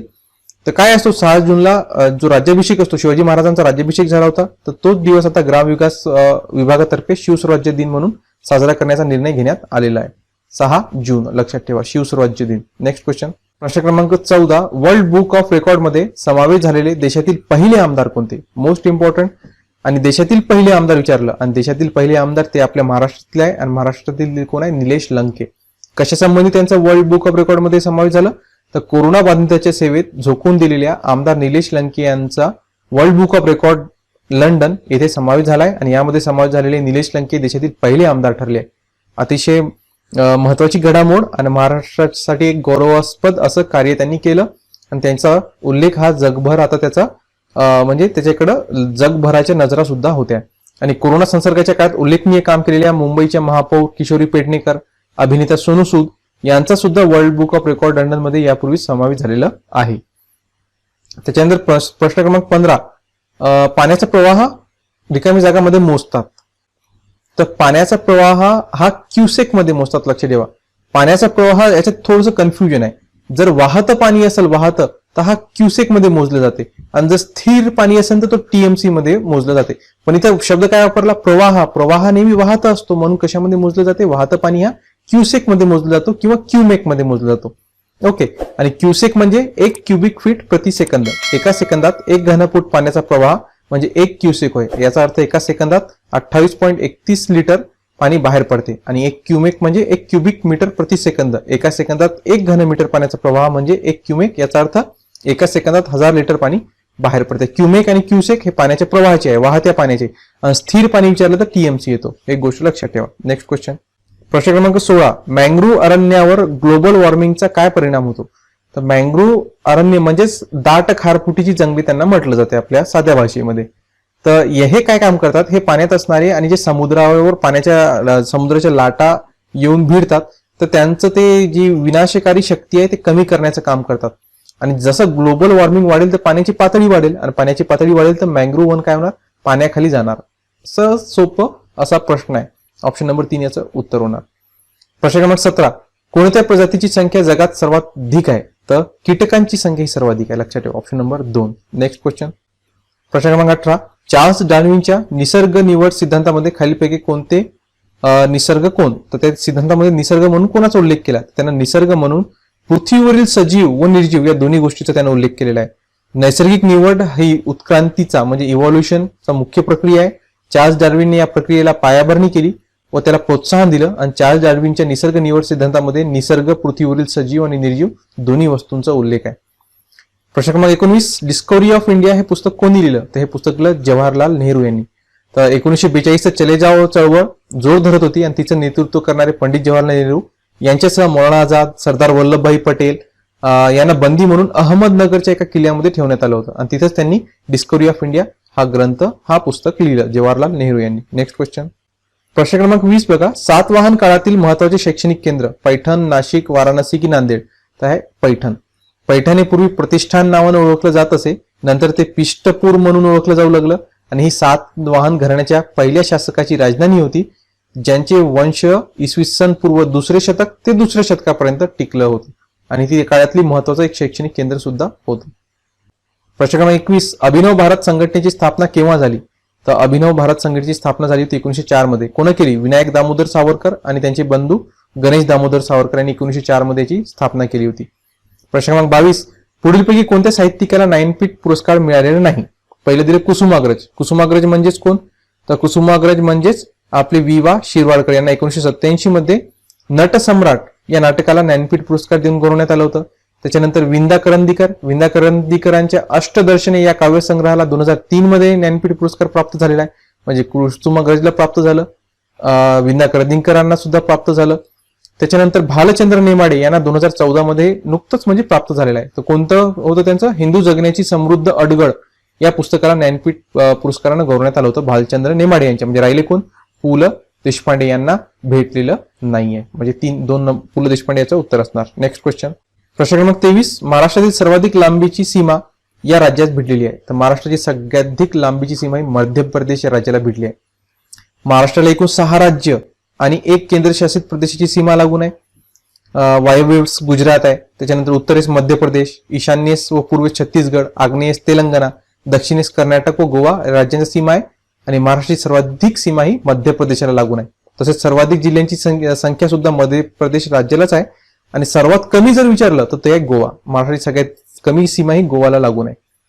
प्रश्न क्रमांक 24, खालीलपैकी कोणतं क्षेत्र गोदावरी नदीकाठी वसलेलं नाही? नांदेड, पैठण, नाशिक की पंढरपूर? तर याचं उत्तर सोपं आहे. कोणतं आहे? पंढरपूर. कारण की पंढरपूर हे सोलापूर जिल्ह्यातील चंद्रभागा नदीची काठी वसलेलं एक तीर्थक्षेत्र आहे. Next question. प्रश्न क्रमांक 25, दुधामध्ये रिकामी जागा ही शर्करा असते? माल्टोज, लॅक्टोज, सुक्रोज की ग्लुकोज? तर दुधामध्ये लॅक्टोज ही शर्करा असते. प्रश्न क्रमांक 7, भारताच्या पहिल्या महिला राष्ट्रपती कोण होत्या? ओके, प्रश्न सोपा वाटतो. तुम्ही म्हणसाल हा प्रश्न आता का विचारला? कारण याच्याशी संबंधित एक घडामोड घडली होती, त्याच्यामुळे हा प्रश्न पुन्हा येऊ शकतो. आणि ती काय पुरस्कार प्राप्त झाला होता त्या आपल्या माजी राष्ट्रपतींना ते सुद्धा मी या स्पष्टीकरण तुम्हाला सांगतो. तर याचं उत्तर बऱ्याच लोकांना माहितीच असेल की त्या आपल्या पहिल्या महिला राष्ट्रपती आहेत प्रतिभाताई पाटील. तर प्रतिभा सिंह पाटील या भारताच्या प्रथम महिला राष्ट्रपती होत्या. त्यांनी वर्ष 2007 ते वर्ष 2012 पर्यंत हे पद धारण केलं होतं. यांना 1 जून 2019 रोजी विदेशी नागरिकास दिला जाणारा मेक्सिकोचा सर्वोच्च पुरस्कार देण्यात आला आहे. एक महत्वाची एक न्यूज होती जी 2019 मध्येच यांना हा पुरस्कार देण्यात आलं. कोणत्या देशाचा? मेक्सिको देशाचा सर्वोच्च पुरस्कार. काय नाव आहे त्याचं? ऑर्डेन मेक्सिकाना डेल एग्वेला एडजेटा, ऑर्डर ऑफ एडजेट ईगल असं या पुरस्काराचं नाव आहे आणि या पुरस्कारानं सन्मानित त्यांना करण्यात आलं. आणि या प्रकारचा पुरस्कार प्राप्त करणाऱ्या त्या दुसऱ्या राष्ट्रपती ठरल्या आहे. ओके, यादी या कोणाला भेटलं होतं मग? हा यादी एस राधाकृष्णन हे जे माजी आपले राष्ट्रपती होऊन गेले यांना सुद्धा हा पुरस्कार प्राप्त झालेला आहे. तर या प्रकारच्या पुरस्कार प्राप्त करणाऱ्या त्या दुसऱ्या राष्ट्रपती ठरल्या. Next question. प्रश्न क्रमांक 8, कुष्ठरोग बरा करण्यासाठी कोणत्या प्रभावी औषधाचा वापर केला जातो? हेट्राझॉन, अल्बेंडेझॉल, डेप्सॉन की आयोडीन? तर याचं योग्य उत्तर आहे डेप्सॉन. काय? डेप्सॉन. तर कुष्ठरोग हा जंतूमुळे होणाऱ्या इतर रोगांसारखाच असला तरी काही वैशिष्ट्यांमुळे तो इतर रोगांहून थोडंसं वेगळा आहे. तर कारण त्याची वाढ जी आहे ती फार स्लो असते. बाकीचे जे रोगजंतू आहे ते 2 ते 14 दिवसामध्ये पूर्ण त्यांचं रूप दाखवून देतात, पण जो कुष्ठरोग आहे याची वाढ फार हळूहळू असते आणि जवळजवळ याला पूर्ण रूप धारण करण्यात 2 ते 10 वर्षांचा कालावधी सुद्धा लागतो. मंद गतीने वाढणारा असा रोग आहे. 1873 मध्ये डॉक्टर हॅन्सन यांनी नॉर्वेमध्ये मायक्रोबॅक्टेरियम लेप्री या कुष्ठरोगाच्या जंतूचा शोध लावला, म्हणून याला हॅन्सन रोग सुद्धा म्हटलं जाते. आणि तेव्हा एक रोगजंतूशी निगडीत झालेला कुष्ठरोग हा पहिलाच मानवी रोग ठरला होता. आणि कुष्ठरोगाच्या जंतूचे एक महत्वाचे वेगळं असे की हा अत्यंत मंद गतीने वाढणारा जंतू आहे. 1940च्या सुमारास डॅप्सोन हे औषध कुष्ठरोगावर उपयुक्त असल्याचा शोध लागला होता. ओके, डॅप्सॉन. लक्षात ठेवा, ऑप्शन नंबर 3 याचं उत्तर ठरेल. नेक्स्ट क्वेश्चन, प्रश्न क्रमांक 9. सध्या रिझर्व्ह बँकेचे गव्हर्नर कोण आहे? हा सुद्धा प्रश्न सध्या मोस्ट इम्पॉर्टंट ठरतो, कारण यांचा जो रिझर्व्ह बँकेचे गव्हर्नर आहेत त्यांचा कार्यकाळ आता वाढवण्यात आलाय, त्याच्यामुळे हा प्रश्न एक्झाम मध्ये येऊ शकतो. तर ते सध्याचे कोण आहे? शक्तिकांत दास. यांचा कार्यकाळ जो आहे आता पुन्हा 3 वर्षांनी वाढवण्यात आला आहे. तर शक्तिकांत दास, जन्म आहे यांचा 26 फेब्रुवारी 1957चा. तामिळनाडू कॅडरचे, 1980च्या बॅचचे, भारतीय प्रशासकीय सेवा म्हणजे IAS आहेत. सध्या भारतीय रिझर्व्ह बँकचे ते 25वे गव्हर्नर म्हणून कार्य करत आहेत. ओके, कितवे गव्हर्नर विचारलं तर कितवे आहेत ते? 25वे आहेत. ते यापूर्वी 15व्या वित्त आयोगाचे सदस्य होते आणि G20चे भारताचे शेर्पा होते. IAS अधिकारी म्हणून त्यांनी कारकिर्दीत दास यांनी भारत आणि तामिळनाडू सरकारसाठी आर्थिक व्यवहार सचिव, महसूल सचिव, खते सचिव म्हणून विविध पदांवर काम सुद्धा केलेलं आहे. त्यांनी जागतिक बँक, ADB, NDB आणि AIIB मध्ये भारताचे पर्यायी गव्हर्नर म्हणून सुद्धा काम पाहिलेलं आहे. IMF, G20, ब्रिक्स, सार्क इत्यादी विविध आंतरराष्ट्रीय मंचावर त्यांना भारताचे प्रतिनिधित्व त्यांनी केलेलं आहे. आणि सध्या त्यांचं पुन्हा 3 वर्षांनी कार्यकाळ वाढवण्यात आले. 10 डिसेंबर 2000 पासून 2021 पासून यांचा कार्यकाळ पुन्हा 3 वर्षासाठी नव्याने सुरू होणार आहे, म्हणजे वाढवण्यात आलेला आहे त्यांचा कार्यकाळ. नेक्स्ट प्रश्न क्रमांक 10. हवाई दल प्रमुखास काय म्हटलं जाते? हा सुद्धा प्रश्न फार इम्पॉर्टंट ठरतो. हा तुम्हाला वाटेल कॉमन प्रश्न वाटेल, परंतु हा कॉमन प्रश्न नाहीये, कारण की हवाई दल प्रमुख नुकतेच महाराष्ट्रात एक व्यक्ती बनले आहेत, त्याच्यामुळे हा प्रश्न चालू घडामोडीशी निगडीत आहे. तर हवाई दल प्रमुखास म्हटलं जाते एअर चीफ मार्शल.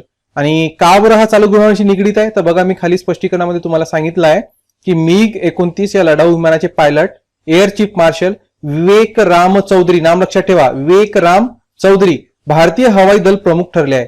मावळते हवाई दल प्रमुख RKS भदौरिया यांच्याकडून त्यांनी सूत्रे स्वीकारली. विवेक चौधरी हवाई दलाचे 27वे प्रमुख आहे. महत्वाची फिगर आहे, 27वे ते प्रमुख आहे. आणि विशेष म्हणजे विवेक चौधरी हे महाराष्ट्राचे सुपुत्र आहे, आणि विशेषतः महाराष्ट्राचे आणि नांदेड जिल्ह्यामध्ये त्यांचं गाव आहे, नांदेडमध्ये. लक्षात ठेवा, त्याच्यामुळे हे महत्वाचा क्वेश्चन ठरतो. हवाई दल प्रमुखाला काय म्हणतात हे विचारले जाऊ शकते.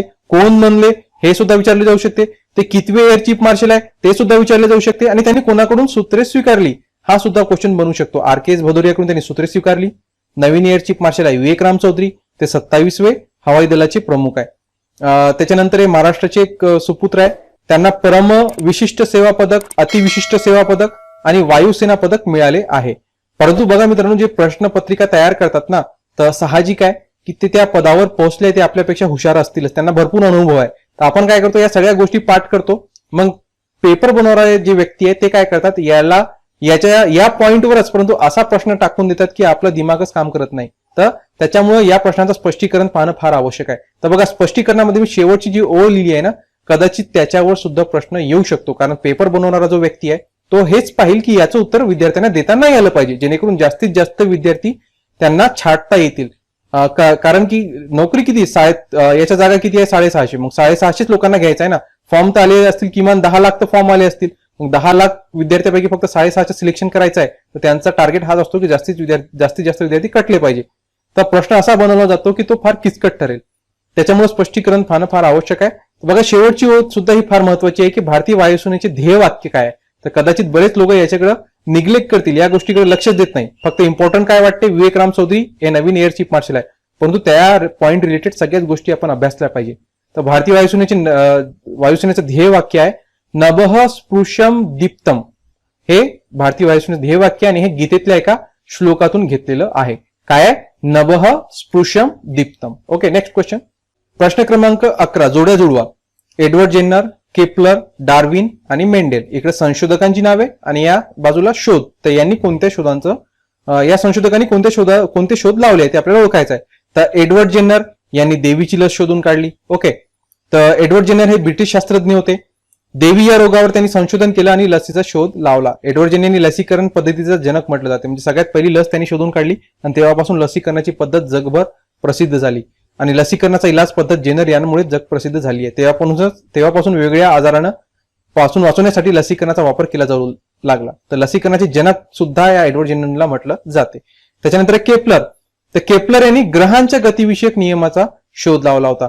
तर यांच्या या ग्रहांच्या गतिविषयक नियमाच्या शोधामुळेच जे आपले न्यूटन होते गतिविषयक नियम मांडणारे, त्यांनी याच केपलरच्या सिद्धांताचा उपयोग करून आपले सिद्धांत मांडले होते. त्याच्यानंतर डार्विन याने कशाचा शोध लावला, तर याचा होता निसर्ग निवडीचा सिद्धांत चार्ल्स डार्विन. बघा याचं सुद्धा स्पष्टीकरण आपण पाहूया. प्रत्येक पॉईंटचं स्पष्टीकरण याच्यामध्ये देण्यात आलेलं आहे. तर चार्ल्स डार्विन यांनी वेगळ्या प्रदेशातील वनस्पती व प्राण्यांचे वेगळे नमुने गोळा केले आणि त्यावरून डार्विनने सक्षम ते जगतील असा सांगणारा नैसर्गिक निवडीचा सिद्धांत मांडला. म्हणजेच जे सजीव त्यावेळच्या पर्यावरणास जुळवून घेण्यास सक्षम असतील तेच सजीव पुढील काळात जगतील असं त्यांनी मांडलं होतं. आणि त्याच्यानंतर ग्रेगर मेंडलचं विचारलंय. तर मेंडलचं कोणतं आहे हा सिद्धांत सुद्धा सगळ्यांना माहितच असेल. ग्रेगर मेंडल यांनी लावला होता अनुवंशिकतेचा नियम आहे ना, अनुवंशिकतेचा नियम. एडवर्ड जेनर काय, देवीची लस. केपलर काय, ग्रहांची गती. आणि डार्विन काय, निसर्ग निवडीचा सिद्धांत. म्हणजे त्याच्यानंतर ड अ ब क ऑप्शन नंबर 2 याचं उत्तर ठरेल. ड-अ-ब-क. ओके. प्रश्न क्रमांक 12. कोणत्या साली मीडाचे नामांतर यशदा असे करण्यात आले? ओके. तर यशदा काय, तर यशदा ही अधिकाऱ्यांचं प्रशिक्षण देणारी एक महत्वाची प्रशासकीय संस्था आहे. पूर्वी तिचं नाव मीडा होतं. तर ही मीडाचं रूपांतर यशदामध्ये कधी झालं? तर Yashwantrao Chavan Academy of Development Administration Yashada ही महाराष्ट्र सरकारची प्रशासकीय प्रशिक्षण संस्था आहे आणि ती सरकारी विभाग आणि ग्रामीण आणि शहरी अशासकीय आणि भागधारकांच्या प्रशिक्षणाची गरजा पूर्ण करते. मानवी संसाधन विकास हे परंपरेने महाराष्ट्राचं प्रमुख सामर्थ्य राहिले आहे. 1963 मध्ये मुंबईत प्रशासकीय कर्मचारी महाविद्यालय ASC ची स्थापना करण्यात आली. तेव्हा सदृढ आणि प्रतिसादात्मक प्रशासकीय प्रणाली विकसित करण्याचे महत्व लक्षात आले आणि ASC चे 1984 मध्ये पुणे येथे स्थलांतर करण्यात आले आणि महाराष्ट्र विकास प्रशासन संस्था म्हणजेच मीडा, महाराष्ट्र विकास प्रशासन संस्था यालाच मीडा म्हणायचे, असे नामकरण करण्यात आलं. नंतर ASC चं नामकरण काय झालं? मीडा. नंतर मीडा सोसायटी नोंदणी कायदा 1860 अंतर्गत स्वायत्त संस्था म्हणून स्थापन करण्यात आली. आधुनिक व्यवस्थापन पद्धतींना चालना देण्यासाठी आणि विकसित करण्यासाठी सर्वोच्च संस्था म्हणून काम करण्यासाठी होती आणि विकास प्रशासनाच्या क्षेत्रात नोडल राज्यस्तरीय प्रशिक्षण संस्था म्हणून काम करणार होती. महाराष्ट्राचे माजी मुख्यमंत्री आणि भारताचे उपपंतप्रधान दिवंगत श्री YB चव्हाण यांच्या प्रेरक आत्म्याला श्रद्धांजली म्हणून 1990 मध्ये यशवंतराव चव्हाण विकास प्रशासन अकादमी यशदा असं तिचं नामकरण करण्यात आलं. कधी? 1990 मध्ये. म्हणजे मीडाचं नामांतर यशदा कधी झालं? 1990. उत्तर येणार त्याचं ऑप्शन नंबर 1. कोणाच्या स्मृतीप्रित्यर्थ? तर महाराष्ट्राचे माजी मुख्यमंत्री आणि भारताचे उपपंतप्रधान दिवंगत श्री YB चव्हाण यांच्या स्मृतीप्रित्यर्थ मीडाचं नामकरण झालं होतं यशदा. Option number 1. प्रश्न क्रमांक 12 पर्यंत आपले प्रश्न सॉल्व्ह करण्यात झाले होते. आपण 13 पासून पाहूया. सिल्वर नायट्रेटचे रेणुसूत्र म्हणजे केमिकल फॉर्म्युला ओळखा. तर CH2Cl3 NaOH AgNO3 की CaOH. तर सिल्वर नायट्रेटचा आहे AgNO3. सिल्वर साठी डिनोट काय असतो? Ag यांना हे दर्शवली जाते. या संज्ञेने सिल्वर दर्शवला जातो, ते लक्षात ठेवा. हा तसा जे सायन्स फील्डचे विद्यार्थी त्यांच्यासाठी फार सोपा प्रश्न होता, परंतु जे आर्ट्सच्या रिलेटेड विद्यार्थी असतात त्यांना हा प्रश्न थोडासा टफ वाटू शकतो. तर त्यांच्या मदतीसाठी मी पेपरमध्ये वारंवार विचारले जाणारे काही केमिकल फॉर्म्युलाज आहे ते सगळे मी या स्पष्टीकरणामध्ये देऊन दिले आहे. तर आर्ट्सच्या विद्यार्थ्यांसाठी फार उपयोगी हे ठरणार आहे. तुम्ही हे सगळे वाचून घ्या, कारण आजपर्यंत जितक्या परीक्षा झाल्या त्या सगळ्यांमध्ये हे विचारण्यात आलेली आहे आणि भविष्यात कोणती इम्पॉर्टंट आहे त्यांचं सुद्धा मी सिलेक्शन याच्यात करून ही सगळी लिस्ट तुमच्या समोर दिली आहे की हे एक्झाममध्ये फार इम्पॉर्टंट ठरतात. तर या PDF तुम्ही प्राप्त करून बरेचसे फायदे तुम्हाला याच्यातून होऊ शकतात. तर कसं प्राप्त करायचं PDF? खाली मोबाईल नंबर दिसत आहे, याच्यावर कॉन्टॅक्ट करा आणि ही टेस्ट सिरीज याद्वारे तुम्ही 10 PDF प्राप्त करू शकता. पुढचा क्वेश्चन पाहूया. प्रश्न क्रमांक 14. राधानगरी अभयारण्य महाराष्ट्रात कोठे आहे? तर राधानगरी अभयारण्य महाराष्ट्रात कोल्हापूर या जिल्ह्यामध्ये आहे. तर महाराष्ट्रातील कोल्हापूर जिल्ह्यातील राधानगरी तालुक्यात हे अभयारण्य आहे आणि हे महाराष्ट्रातील सर्वात पहिलं अभयारण्य आहे. त्याच्यामुळे हा विचारण्याची शक्यता दाट असते आणि आजपर्यंत भरपूरदा विचारण्यात आलेलं सुद्धा आहे. आणि याची स्थापना 1958 साली करण्यात आली होती आणि त्यावेळेस याचं नाव काय होतं? दाजीपूर अभयारण्य. हा सुद्धा प्रश्न येऊ शकतो की राधानगरी अभयारण्याचं पूर्वीचे नाव काय? तर काय होतं? दाजीपूर अभयारण्य. युनेस्कोने 2012 मध्ये राधानगरी अभयारण्याचा जागतिक वारसा यादीत समावेश सुद्धा केलेलं आहे. तर हा याच्यातल्या स्पष्टीकरणाद्वारे किमान 3 ते 4 प्रश्न सुद्धा तुम्हाला येऊ शकतात. ओके. Next question. प्रश्न क्रमांक 15. गटातील असंबंध पदार्थ म्हणजे संबंधित नसणारा पदार्थ ओळखा. रेडियम, थोरियम, सोडियम की पोलिनियम? तो कोणता आहे? तो आहे सोडियम. हा असंबंध म्हणजे संबंध नसणारा आहे, कारण की सोडियम सोडून बाकी सगळेचे रेडिओ ऍक्टिव्ह पदार्थ आहेत. Next question. प्रश्न क्रमांक 16. खूप उंचावरून प्रवास करणाऱ्या अंतराळवीरास आकाश काळे दिसते, याचं कारण काय? ऑप्शन्स बघा, फार मजेशीर आहे. खूप उंचावर वातावरण नाही, प्रकाशाचे विकीकरण होत नाही. ऑप्शन नंबर 3 आहे दोन्ही 1 व 2 सत्य आहे आणि वरीलपैकी काही नाही. तर याचं उत्तर आहे ऑप्शन नंबर 3 वरील दोन्ही म्हणजे 1 व 2 सत्य आहे. कारण की प्रकाशाच्या विकिरणामुळे आपल्याला निळा आकाश दिसतो आणि उंचावर वातावरणच नाही तर विकिरण कुठून होणार. तर हे दोन्ही जे आहे पहिला आणि दुसरा दोन्ही करेक्ट आहे, म्हणून याचं उत्तर ऑप्शन नंबर 3. तो जो निळा प्रकाश आहे त्याची तरंग लांबी सर्वात कमी असते आणि दृश्यमान प्रकाश स्पेक्ट्रम मध्ये सर्वाधिक वारंवार असते. हे लाल दिव्यापेक्षा जास्त विखुरलेले आहे, ज्याची तरंग लांबी सर्वात लांब आणि सर्वात कमी वारंवारता आहे. म्हणून जेव्हा सूर्य आकाशात उंच असतो तेव्हा निळा प्रकाश सर्व दिशांना पसरतो, कारण सूर्यप्रकाश वातावरणातून जातो आणि आपल्याला आकाश निळ दिसते. पण सूर्योदय किंवा सूर्यास्ताच्या वेळी ते वेगळेच असते. जेव्हा सूर्यास्ताच्या वेळी किंवा सूर्योदयाच्या वेळी सूर्य क्षितिजाच्या जवळ असतो तेव्हा आपल्या आणि सूर्यामध्ये व्यावहारिक अंतर जास्त असते. निळा प्रकाश अधिक प्रमाणात विखुरल्याने वातावरणात हरवलेला असतो आणि लहान तरंग लांबी असल्याने ते निरीक्षकापर्यंत पोहोचत नाही. तर दुसरीकडे लाल दिव्याची दृश्यमान स्पेक्ट्रम मध्ये सर्वात लांब तरंग लांबी असते, त्यामुळे सूर्योदय किंवा सूर्यास्ताच्या वेळी विखुरलेले लाल आकाश आपल्याला दिसते. हे कारण आहे की सूर्योदय आणि सूर्यास्ताच्या वेळी लाल आकाश दिसते आणि बाकीच्या वेळेस निळ दिसते. आणि अंतराळवीरासाठी प्रकाश पसरवण्यासाठी अंतराळात कोणतंही वातावरण नाही, म्हणून त्याला काळी जागा दिसते. हे त्याच्या पाठीमागचं योग्य कारण आहे. नेक्स्ट क्वेश्चन क्रमांक 17, जिम कॉर्बेट राष्ट्रीय उद्यान कुठे आहे? तर हे कुठे आहे? हे उत्तराखंड. आता उत्तरांचल याच्यात ऑप्शन दिलाय पण याचं योग्य आता नाव काय? उत्तराखंड आहे. ओके, उत्तराखंड लक्षात ठेवा. ओके, उत्तराखंड या राज्यातील नैनिताल जिल्ह्यात स्थित भारतातील एक राष्ट्रीय उद्यान आहे आणि भारतातील पहिलं राष्ट्रीय उद्यान आहे. कोणता? जिम कॉर्बेट नॅशनल पार्क हा भारतातील पहिलं राष्ट्रीय उद्यान आहे. 1936 मध्ये ब्रिटिश राजवटीत त्याची स्थापना करण्यात आली होती. हेली नॅशनल पार्क असं त्याचं नाव सुरुवातीला 1936 ला देण्यात आलं होतं. विल्यम माल्कम हेली संयुक्त प्रांताचे गव्हर्नर जनरल होते, ज्यामध्ये ते तत्कालीन होते. आणि 1956 मध्ये भारताच्या स्वातंत्र्यानंतर सुमारे 1 दशकानंतर त्याचे नाव कॉर्बेट नॅशनल पार्क असं त्याचं नामकरण शिकारी आणि निसर्गवादी जिम कॉर्बेट यांच्या नावावर करण्यात आलं, ज्यांनी त्याच्या स्थापनेत मुख्य भूमिका बजावली होती. आणि 1 वर्ष आधी त्यांचे निधन झाले होते. आणि प्रोजेक्ट टायगर उपक्रमांतर्गत हे उद्यान पहिलं सुद्धा आलेलं होतं. नेक्स्ट क्वेश्चन प्रश्न क्रमांक 18, झोंबी या कादंबरीचे लेखक कोण? बऱ्याचशा एक्झाम मध्ये हा प्रश्न आलेला आहे.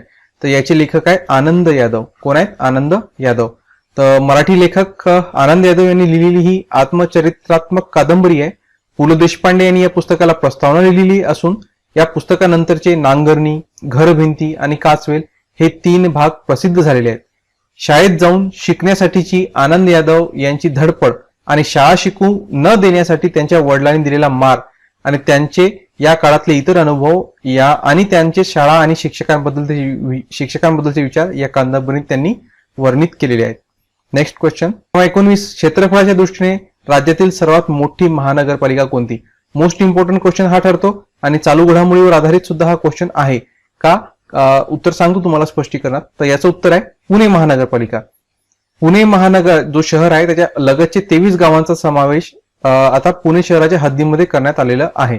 हा नुकताच राज्य सरकारनं 30 जून 2021 रोजी हा निर्णय घेतला. म्हणजे नुकती आता या जून महिन्यात झालेली ही घडामोड आहे. 30 जून 2021 ला राज्य शासनाने हा निर्णय घेतला आणि या निर्णयामुळे पुणे ही क्षेत्रफळाच्या दृष्टीनं राज्यात सर्वात मोठी महानगरपालिका ठरली आहे. यासोबतच पुणे महानगरपालिका ही देशातील 7वी सर्वात मोठं शहर ठरलं आहे पुणे. आणि यापूर्वी कोणती होती सगळ्यात मोठी? तर बृहमुंबई. त्याची हद्द होती 440 चौरस किलोमीटर सह राज्यात सर्वात मोठी होती. परंतु आता पुणे महानगरपालिकेची हद्द झाली आहे 516.18 चौरस किलोमीटर, म्हणजे आता ही सगळ्यात मोठी झाली. नेक्स्ट क्वेश्चन प्रश्न क्रमांक 20 बघा, धवल क्रांती कोणत्या विषयाशी संबंधित आहे? सोपा प्रश्न आहे. कोण आहे? दूध उत्पादनाशी संबंधित ही धवल क्रांती आहे आणि धवल क्रांतीचे प्रणेते डॉक्टर वर्गीस कुरियन यांनी दूध उत्पादन क्षेत्रात धवल क्रांती घडवून आणली होती. नेक्स्ट क्वेश्चन प्रश्न क्रमांक 21, स्वतंत्र भारतात खालीलपैकी कोणती कायदेशीर तरतूद आपणास ग्रामीण सामाजिक आर्थिक समवाटणी न्याय देण्याच्या दृष्टीने सर्वात प्रभावी वाटते? ओके, या 3 शब्दांना फार महत्वाचं आहे. सामाजिक, आर्थिक आणि समवाटणी. तर हे याच्या संबंधित कोणता आहे? तर कृषी कमाल जमीन धारणा कायदा. ऑप्शन नंबर 3 याचं उत्तर आहे. काय आहे हा? तर 1961 साली कमाल शेत जमीन धारणा कायदा आला. कमाल शेत जमीन धारणा कायद्याद्वारे शेतकऱ्याच्या मालकीची शेत जमीन नेमकी किती असावी याची मर्यादा निश्चित करण्यात आली. कमाल जमीन धारणा कायदा राज्य सरकारच्या अखत्यारीत येतो आणि महाराष्ट्रात कमाल शेत जमीन धारणा कायदा 1961 साली आला होता. प्रत्येक राज्याची कमाल शेत जमीन धारणा मर्यादा वेगवेगळी आहे. महाराष्ट्रात कमाल जमीन धारणा कायद्यान्वये कोरडवाहू शेत जमीनसाठी 54 एकर, आणि जमीन जर बागायती असेल तर 18 एकर अशी मर्यादा निश्चित करण्यात आलेली आहे. नेक्स्ट क्वेश्चन, प्रश्न क्रमांक 22. कोणत्या आधारभूत अधिकारासोबत माहिती अधिकाराचे संबंध आहे?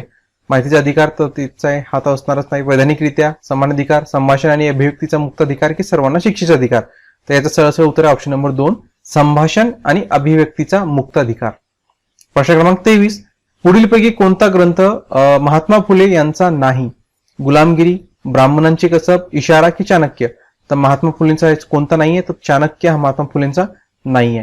तर गुलामगिरी हा ग्रंथ महात्मा फुलेंनी 1873 मध्ये पुस्तक त्यांचं गुलामगिरी, त्याच्यानंतर 1869 मधलं पुस्तक ब्राह्मणांची कसब आणि 21 ऑक्टोबर इसवी सन 1885 मधलं इशारा, हे तिन्ही महात्मा फुलेंचे, चाणक्य त्यांचं नाहीये. नेक्स्ट क्वेश्चन, क्रमांक 24. खाली दिलेल्या सागरी किल्ल्यांपैकी कोणता किल्ला शिवाजी महाराजांनी बांधलेला नाही? तर याचं योग्य उत्तर आहे ऑप्शन नंबर 3, जंजिरा. तर रायगड जिल्ह्यातील मुरुड जंजिरा हा एक अभेद्य किल्ला आहे आणि चारी बाजूंनी अरबी समुद्राने घेरलेला आहे. रायगड जिल्ह्याच्या पश्चिमेला अरबी समुद्र आहे आणि या समुद्राला लागूनच मुरुड तालुक्यातील मुरुड नावाचे गाव आहे.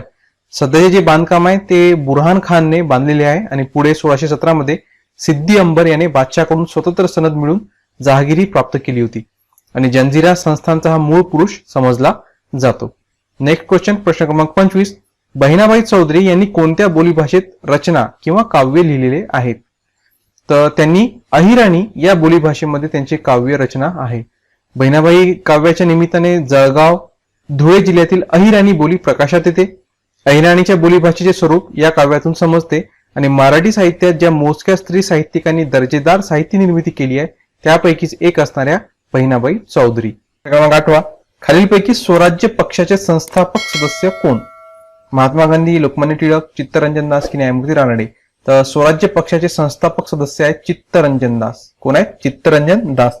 सन 1919च्या कायदेमंडळाच्या कायद्यानुसार 1923 मध्ये निवडणुका होणार होत्या आणि असहकार आंदोलन ठरावातील विधिमंडळाच्या निवडणुकीवर बहिष्कार टाकण्याचे धोरण मागे घेऊन विधिमंडळाच्या निवडणुकीत भाग घ्यावा आणि तेथे शासनाची अडवणूक करण्याच्या उद्देशाने चित्तरंजन दास व मोतीलाल नेहरू यांनी 1923 मध्ये अलाहाबाद येथे स्वराज्य पक्षाची स्थापना केली आणि काँग्रेसमधील फूट टाळावी म्हणून गांधीजींनी स्वराज्य पक्षाला मान्यता दिली व त्यांना विधिमंडळाच्या निवडणुकीत भाग घेण्यास मान्यता दिली होती.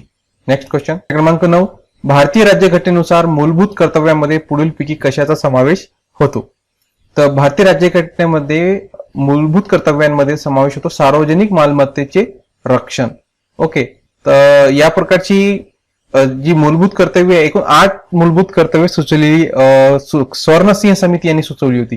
त्यामध्ये हा सार्वजनिक मालमत्तेचे रक्षण करणे हा सुद्धा इन्क्लूड होतो मूलभूत कर्तव्यांमध्ये.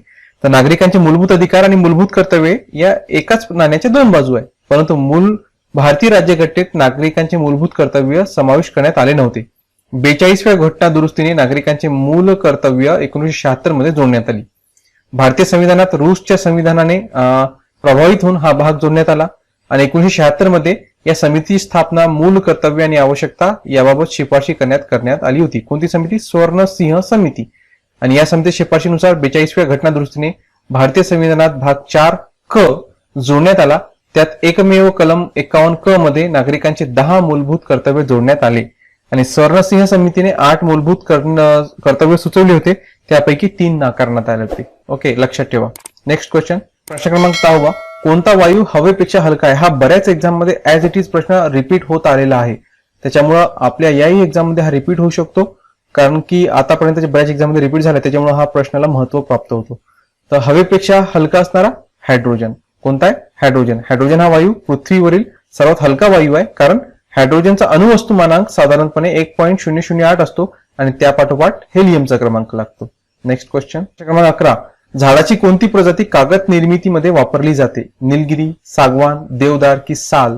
याचं योग्य उत्तर आहे ऑप्शन नंबर 1, निलगिरी. निलगिरी जगभरातील तज्ञांनी कागद छपाई आणि लेखनासाठी आदर्श फायबर मानला आहे आणि त्याचे लाकूड लहान तंतूंनी बनलेले असते, म्हणजे प्रति वजन युनिटमध्ये जास्त प्रमाणात तंतू असतात आणि हे उत्कृष्ट सच्छिद्रता, उच्च अपारदर्शकता आणि चांगली निर्मितीसह कागद बनण्यास अनुमती देते. नेक्स्ट क्वेश्चन, सम्राट अशोकाचे शिलालेख पुढीलपैकी कोणत्या लिपीत नाही? ब्राह्मी, ख्रोष्टी, ग्रीक की देवनागरी? तर याचं योग्य उत्तर आहे ऑप्शन नंबर 4, देवनागरी. जर थोडंसं तुम्ही बारकाईनं ऑप्शन कडेही पाहिलं ना, तुम्हाला उत्तर देता येते. कोणता आहे? देवनागरीमध्ये ते नाही आहे. अशोकाचे हे लेख सामान्यपणे प्राकृत भाषेत ब्राह्मी लिपीत कोरलेले आढळतात, परंतु भारताच्या वायव्य भागात आढळलेले लेख हे आरमाईक भाषेत खरोष्टी लिपीत म्हणजे ख्रोष्टी लिपीत आढळतात आणि अफगाणिस्तान ते अरमाईक व ग्रीक भाषांमध्ये कोरलेले आढळून आलेले आहेत. नेक्स्ट क्वेश्चन क्रमांक 13.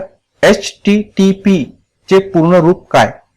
याचं पूर्ण रूप होतो hyper text transfer protocol. H for hyper, T for text, T for transfer आणि P for protocol. Hyper text transfer protocol याचा फुल फॉर्म होतो. ओके, हा सुद्धा प्रश्न एक्झाम मध्ये बऱ्याचदा विचारण्यात आलेला आहे. तर 14वा प्रश्न आहे, डाटा कम्युनिकेशन रेट कसा मोजतात? ओके, तर IT वर प्रश्न तुम्हाला म्हाडामध्ये येणारच मित्रांनो, त्याच्यामुळे IT कडे थोडं लक्ष द्या. तर डेसिबल्स, हर्ट्स, मायक्रॉन की बिट्स पर सेकंद. तर डाटा कम्युनिकेशन हा बिट्स पर सेकंद मध्ये मोजले जाते. डाटा कम्युनिकेशन म्हणजे काय? तर डाटा कम्युनिकेशन एका सेकंदात हस्तांतरित होणाऱ्या बिट्सच्या गतीला बिट रेट म्हटलं जाते. म्हणजेच काय? बिट्स प्रति second, bits per second. Option number 4. त्याच्यानंतर प्रश्न क्रमांक 15. भारतीय राज्यघटनेनुसार पुढीलपैकी कोणता अधिकार मूलभूत अधिकार नाही आहे? ओके, काय विचारलं? मूलभूत अधिकार नाही आहे. समतेचा अधिकार हा मूलभूत अधिकार आहे. अभिव्यक्ती स्वातंत्र्याचा अधिकार हा सुद्धा मूलभूत अधिकार आहे. व्यवसाय स्वातंत्र्याचा अधिकार हा सुद्धा मूलभूत अधिकार आहे.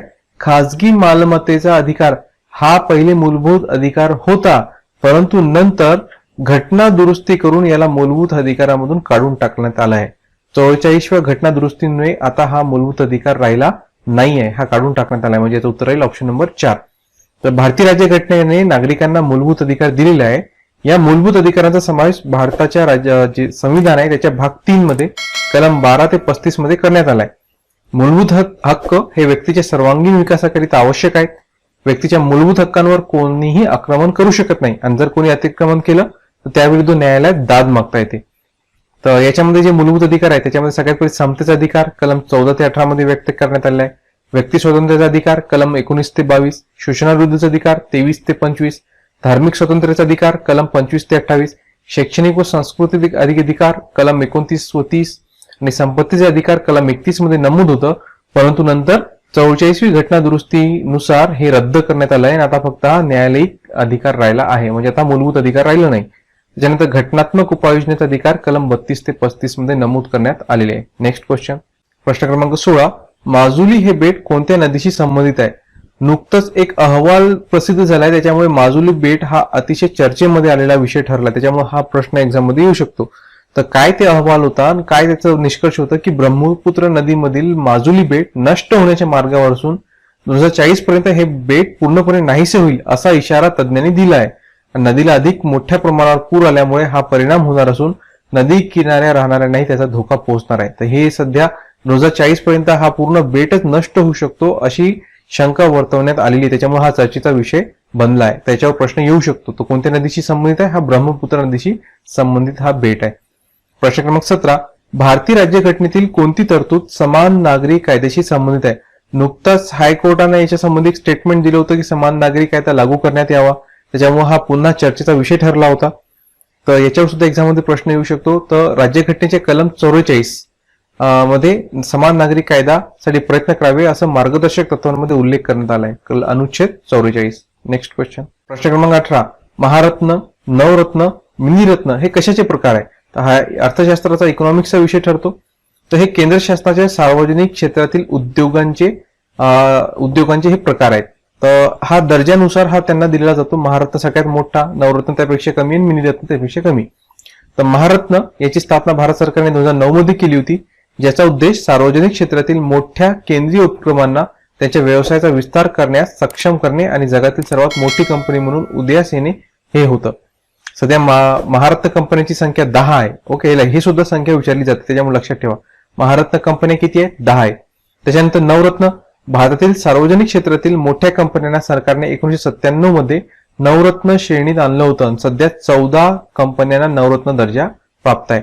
महारत्न किती आहे? 10 आणि नवरत्न 14. त्याच्यानंतर मिनिरत्न कंपन्या या 2002 मध्ये भारत सरकारनं सुरू केली होती आणि मिनिरत्न कंपन्या या श्रेणी 1 आणि श्रेणी 2 मध्ये विभागल्या जातात. श्रेणी 1 मध्ये 60 कंपन्या आहेत आणि श्रेणी 2 मध्ये 15 कंपन्यांचा सहभाग आहे. नेक्स्ट क्वेश्चन प्रश्न क्रमांक 19. अकबराच्या दरबारातील दसवंत आणि बसवन या व्यक्ती पुढीलपैकी कोणत्या क्षेत्राशी संबंधित आहेत? तर हे दोन्ही जण चित्रकलेशी संबंधित आहे. दासवंत हे मध्ययुगीन भारतातील 16व्या शतकातील एक प्रख्यात भारतीय मुघल चित्रकार होते, ज्यांचा अकबर दरबारातील प्रसिद्ध इतिहासकार अबुल फाजल अल्लामी यांनी त्यांच्या काळातील पहिल्या प्रमुख कलाकार म्हणून उल्लेख केलाय. तसंच बसवन हा अकबराच्या काळातील मुख्य चित्रकार होता. चित्रकला, रेखाचित्रे, रंगांचा वापर, चित्रकला आणि निसर्ग चित्रण इत्यादी सर्व क्षेत्रात बसवन यांचे प्रभुत्व होते. अकबराच्या काळातील प्रमुख चित्रकार मीर सय्यद अली, ख्वाजा अब्दुल समद, दासवंत, बसवन, जगन्नाथ, मुकुंद, फारुख कलाम, केशव, माधव, महेश इत्यादी अबुल फजलने अकबरीत अकबराच्या दरबारातील एकूण 17 चित्रकारांचा उल्लेख केलाय. नेक्स्ट क्वेश्चन, प्रश्न क्रमांक 20. भारतीय राज्यघटनेच्या 8व्या अनुसूचीमध्ये पुढीलपैकी कोणत्या भाषेचा समावेश नाही? कोकणी, नेपाळी, इंग्रजी की संस्कृत? तर याच्यामध्ये इंग्रजीचा समावेश नाही. तर या 8व्या अनुसूचीमध्ये एकूण 22 भाषा आहेत. त्या 22 भाषा कोणत्या आहेत त्यांचं नाव सुद्धा मी तुम्हाला या स्पष्टीकरणात दिली आहे. असमिया, उडिया, उर्दू, कन्नड, काश्मीरी, कोकणी, गुजराती, डोगरी, तामिळ, तेलुगू, नेपाली, पंजाबी, बांगला, बोडो, मणिपुरी, मराठी, मल्याळम, मैथिली, संथाली, संस्कृत, सिंधी आणि हिंदी या प्रकारच्या या 8व्या अनुसूचीमध्ये असणाऱ्या 22 भारतीय भाषा आहेत. प्रश्न क्रमांक 21. भारतीय वन संशोधन संस्था कुठे आहे? तर भारतीय वन संशोधन संस्था ही डेहराडून या ठिकाणी आहे. तर इंडियन फॉरेस्ट रिसर्च इन्स्टिट्यूट म्हणजेच भारतीय वन संशोधन संस्था ही भारतातील सर्वात मोठी वन आधारित प्रशिक्षण संस्था आहे.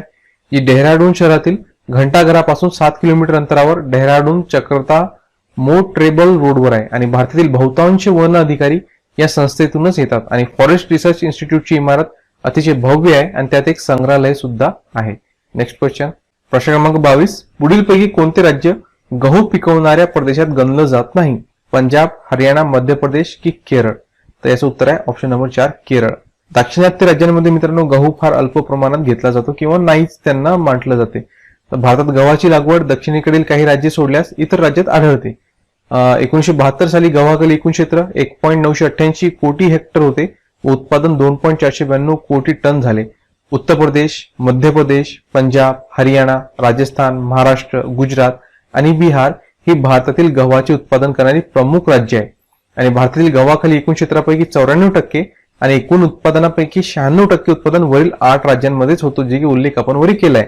दर हेक्टरी गव्हाचे अधिक उत्पादन पंजाब व हरियाणामध्ये जास्त आहे. नेक्स्ट क्वेश्चन, प्रश्न क्रमांक 23. अतिश्रमामुळे स्नायुदुखीमुळे खालीलपैकी कोणते रसायन जबाबदार आहे? म्हणजे जर अतिशय श्रम केलं तर आपले स्नायू दुखतात.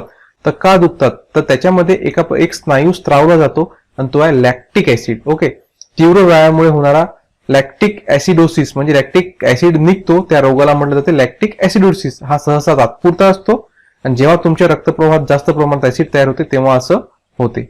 क्रमांक 8. सन 1932 साली अखिल भारतीय हरिजन संघाची स्थापना कुठल्या नेत्याने केली? तर याचं योग्य उत्तर आहे महात्मा गांधींनी. महात्मा गांधी यांनी 1932 मध्ये हरिजन संघाची म्हणजे याचंच नाव हरिजन सेवक संघ सुद्धा होतं स्थापना केली होती.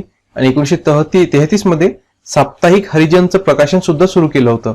आणि घनश्याम दास बिडला यांना गांधीजींनी अखिल भारतीय हरिजन संघाचा अध्यक्ष बनविलं होतं. नेक्स्ट क्वेश्चन, प्रश्न क्रमांक 9.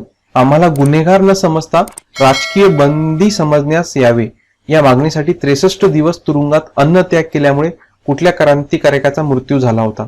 तर याचं योग्य उत्तर आहे जतीन दास. मित्रांनो, अतिशय तुम्ही जर यांची जी गोष्ट वाचली ना किंवा दृश्य पाहिलं ना तुमच्या अंगावर काटे आल्याशिवाय राहणार नाही. इतकं जतीन दासचं हे जे उपोषण होतं कंटिन्यू 63 डेज, ही खूप मोठी म्हणजे त्यांची देशासाठी अर्पण केलेली आहुती, एक मोठं बलिदान होतं. परंतु आपल्या इतिहासामध्ये जतीन दासचं जेवढं महत्व द्यायला पाहिजे होतं ना तेवढं दिलं गेलं नाही किंवा आपल्या वाचनात येत नाही. महाराष्ट्र शासनाच्या पुस्तकामध्ये तर कदाचितच ते आपल्याला आढळून येते. तर एकदा यांची हिस्ट्री नक्कीच सगळ्यांनी वाचायला पाहिजे. तर लाहोर तुरुंगात जतीन दास यांनी इतर क्रांतिकारक सेनानींसोबत उपोषण सुरू केलं आणि युरोपमधील भारतीय राजकीय कैद्यांना समानतेची मागणी केली. तुरुंगातील भारतीय रहिवाशांची परिस्थिती दयनीय होती. तुरुंगात भारतीय कैद्यांना जे गणवेश घालणे आवश्यक होते ते अनेक दिवस धुतले गेले नाहीत आणि उंदीर, झुरळे स्वयंपाकघरात फिरत होते आणि अन्न खाण्यास असुरक्षित होते. भारतीय कैद्यांना कोणतंही वाचन साहित्य जसे की वर्तमानपत्रे आणि त्यावर लिहिण्यासाठी कागदे दिलेला नव्हता. त्याच तुरुंगातील ब्रिटिश कैद्यांची अवस्था खूपच वेगळी होती. दास यांचे उपोषण 13 जुलै 1929 रोजी सुरू झाले आणि 63 दिवस चालले. अन्न त्याग करून कंटिन्यू 63 दिवस ते तुरुंगात त्यांनी उपोषण केलं होतं. आणि तुरुंग प्राधिकरणाने त्याला आणि इतर स्वातंत्र्य कार्यकर्त्यांना जबरदस्तीने खाऊ घालण्याचा उपाययोजना केली, परंतु ते त्यांना काही शक्य झालं नाही. त्यांनी जबरदस्ती सुद्धा त्यांना खाऊ दिलं. म्हणजे जतीन दासांनी इतकं तीव्र त्याचा प्रतिरोध केला की जबरदस्ती सुद्धा ते तुरुंगातील कर्मचारी त्यांना म्हणजे त्यांना जबरदस्ती सुद्धा खाऊ घालू शकले नाही.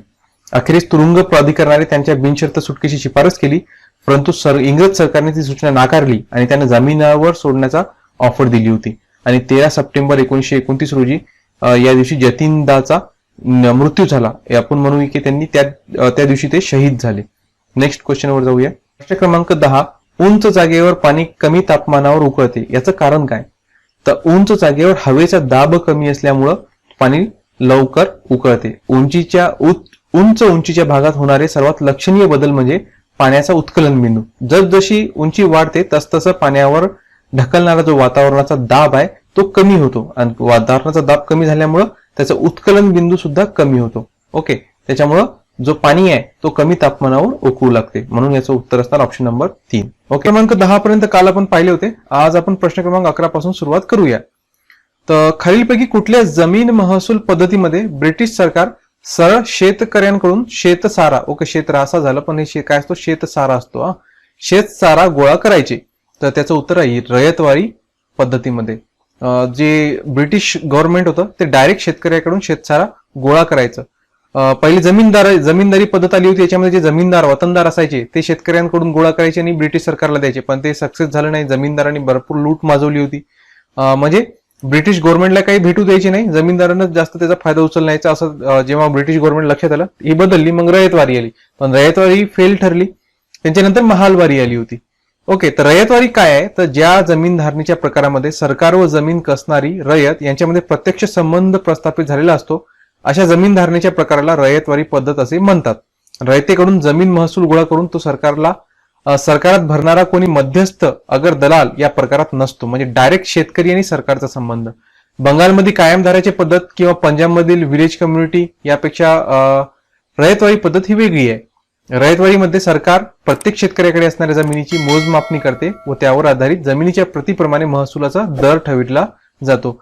ज्यांच्याशी महसूल ठरवितात ते प्रत्यक्ष जमीन कसणारे शेतकरी असतात आणि या पद्धतीत व्यक्तीला आपल्या जमिनीमध्ये मालकी हक्क मिळतो. रयतवारीमध्ये सरकार प्रत्येक जमीन कसणाऱ्याशी करार करते. कॅप्टन अलेक्झांडर रीड यांनी मद्रास इलाक्यात रयतवारी पद्धत हे राबवत होते. तर या ठिकाणी याचं उत्तर राहणार ऑप्शन नंबर 2. नेक्स्ट क्वेश्चन पाहूया. प्रश्न क्रमांक 12. टायटन हा खालीलपैकी कुठल्या ग्रहाचा उपग्रह आहे? तर टायटन हा शनीचा सर्वात मोठा उपग्रह म्हणून ओळखला जातो. लक्षात ठेवा, टायटन कोणाचा आहे? शनीचा सर्वात मोठा उपग्रह असून नैसर्गिक उपग्रहांमध्ये घन वातावरण असणारा एकमेव असा उपग्रह आहे. त्याच्यामुळे याच्यावर प्रश्न वारंवार आतापर्यंत एक्झाम मध्ये आलेला आहे की शनीचा सर्वात मोठा तर आहेच, पण सगळ्या नैसर्गिक उपग्रहांमध्ये घन वातावरण असणारा तो एकमेव उपग्रह आहे. 1655 साली क्रिस्तियान ह्युजेन्स या डच खगोलशास्त्रज्ञांनी या ग्रहाचा शोधलं होतं त्यांनी याला. आणि टायटनवरील वातावरण थंड म्हणजे उणे 179 डिग्री अंश सेंटीग्रेड तापमानाचे आहे. त्याच्या सभोवती फिरण्याचा परिवलन काळ आणि शनीभोवती फिरण्याचा परिभ्रमण काळ सारखाच आहे, म्हणजे तो आहे 16 दिवसांचा. टायटनवर पाण्याऐवजी मिथेन आणि इथेनच्या रूपात द्रवरूप कर्बोदकांचे अस्तित्व आढळते. प्रश्न क्रमांक 13. कुटुंब नियोजनाची चळवळ महाराष्ट्रात खालीलपैकी कुठल्या समाज सुधारकाने सुरू केली होती? तर याचं योग्य उत्तर आहे र.ध. कर्वे यांनी. महाराष्ट्रामध्ये संतती नियमन या नासक्या समजल्या जाणाऱ्या गोष्टीला कुठलीही सामाजिक मान्यता नव्हती. अशा काळामध्ये सामाजिक सुधारणांचा आग्रह धरून समाजामध्ये संतती नियमन होणे आवश्यक आहे आणि त्यासंबंधी कायदा करून त्याचा उपयोग केला जावा, अशा प्रकारचे मत र.ध. कर्वे यांनी मांडले. आणि याच्यासाठी त्यांनी एक मासिक सुद्धा सुरू केलं होतं, त्याचं नाव होतं समाज स्वास्थ्य. म्हणजे हा सुद्धा प्रश्न येऊ शकतो की समाज स्वास्थ्य हा कोणत्या समाज सुधारकाचं मासिक होतं किंवा र.ध. कर्वेचं मासिक कोणतं होतं हे सुद्धा विचारले जाऊ शकते. तर समाज स्वास्थ्य होतं आणि कोणाचं आहे? र.ध. कर्वे यांचं. कशाशी संबंधित आहे? संतती नियम, कुटुंब नियोजनाशी संबंधित आहे. ओके, तर इथं हा उत्तर येणार ऑप्शन नंबर 4 र.ध. कर्वे. नेक्स्ट क्वेश्चन क्रमांक 14. महात्मा गांधीचे राजकीय गुरु म्हणून खालीलपैकी कोणत्या व्यक्तीस ओळखले जाते? हा सुद्धा बऱ्याच एक्झाम मध्ये रिपीट झालेला प्रश्न आहे मित्रांनो, तर हे थोडं काळजीपूर्वक याला लक्षात ठेवा. तर याचं उत्तर आहे गोपाळ कृष्ण गोखले. सध्या गांधींच्या विचारांचा जो द्वंद्व छिडलेला आहे आपल्या देशामध्ये सध्या, कारण काही लोक गांधीच्या समर्थनात उतरले आहे, काही विरोधात उतरले आहे. त्याच्यामुळे हा चर्चेचा विषय ठरलाय. त्याच्यामुळे गांधीजी बद्दल काहीतरी परीक्षेमध्ये प्रश्न येऊ शकतो. तर महात्मा गांधीचे राजकीय गुरु गोपाळ कृष्ण गोखले. गोपाळ कृष्ण गोखलेचा जन्म 9 मे 1866 आणि त्यांचा मृत्यू फेब्रुवारी 1915. हे भारतामधील ब्रिटिश साम्राज्याविरुद्ध कायदेशीर राजकारणाच्या मार्गाने स्वातंत्र्य लढ्याचा पाया घालणाऱ्या राजकीय व सामाजिक नेत्यांपैकी एक होते. भारतीय राष्ट्रीय काँग्रेसचे आघाडी नेते व भारत सेवक समाज या संस्थेचे ते संस्थापक होते. म्हणजे हे गोपाळकृष्ण गोखले संबंधी जर प्रश्न आला तर असाही येऊ शकतो की त्यांनी कोणत्या संस्थेची स्थापना केली होती, तर भारत सेवक समाजात त्यांनी स्थापना केली होती. मोहनदास करमचंद गांधी हे गोखल्यांचे शिष्य समजले जातात. 1885 ते 1905 राष्ट्रीय सभेच्या स्थापनेनंतरचा पहिला कालखंड होता आणि तो मवाळ मतवादी कालखंड म्हणून ओळखला जातो. या काळातील मवाळ मतवादी गटाचे अग्रणी नेते म्हणून गोपाळकृष्ण गोखले हे ओळखले जातात. प्रश्न क्रमांक 15. हवेतील आर्द्रता मोजण्यासाठी खालीलपैकी कुठल्या साधनाचा उपयोग होतो? तर हवेतील आर्द्रता मोजण्यासाठी हायग्रोमीटरचा उपयोग केला जातो. हायग्रोमीटरनं नुसतं हवेतीलच नाही तर माती किंवा मर्यादित जागेत पाण्याच्या वाफेचं प्रमाण मोजण्यासाठी त्याचा वापर केला जाते. आर्द्रता मापन यंत्रे सामान्यतः तापमान, दाब, वस्तुमान, ओलावा शोषून घेतल्याने पदार्थातील यांत्रिक किंवा विद्युत बदल यासारख्या इतर काही प्रमाणांच्या मोजमापांवर अवलंबून असतात. Next question. प्रश्न क्रमांक 16. महाराष्ट्रातून लोकसभेत व राज्यसभेत अनुक्रमे किती खासदार निवडले जातात? तर महाराष्ट्रातून लोकसभेत 48 खासदार व राज्यसभेसाठी 19 खासदार निवडले जातात. लोकसभेत संपूर्ण महाराष्ट्रातून लोकसभेत 48 खासदार निवडून दिले जातात आणि लोकसभेला लोकांचे घर असं संबोधलं जात असते आणि याच्या सदस्यांची निवड देखील लोकांद्वारे केली जाते. राज्यसभा थोडंसं आपल्याला याची माहिती नसते, बऱ्याच मुलांना याची माहिती नसेल कारण याच्याकडे दुर्लक्ष सहसा केलं, कारण याची जी निवड आहे ती लोकांमधून होत नाही. त्याच्यामुळं बरेच जे नवीन अभ्यास करणारे मुलं आहे यांना याबद्दलच्या संख्यांची माहिती नसते. तर मी थोडं डिटेलमध्ये हे दिलंय तुम्हाला. उत्तर प्रदेशातील सर्वाधिक 31 सदस्य राज्यसभेवर निवडून येतात. यानंतर महाराष्ट्राचा क्रमांक लागतो आणि आपल्या राज्यातून 19 सदस्य वरिष्ठ सभागृहात निवडून येतात. त्याच्यानंतर क्रमांक येतो तामिळनाडू मधून 18, बिहारमधून 16, पश्चिम बंगाल 16, आंध्र प्रदेश 11. आणि याच्यामध्ये अजून काय प्रश्न विचारला जाऊ शकतो? तर काँग्रेसच्या सरोजताई खापर्डे यांनी सर्वाधिक 5 वेळा राज्यातून राज्यसभेत प्रतिनिधित्व केलंय. असा प्रश्न येऊ शकतो की महाराष्ट्रातून सगळ्यात जास्त वेळा राज्यसभेत प्रतिनिधित्व करणारे खासदार कोणते? तर कोण आहे? सरोजताई खापर्डे.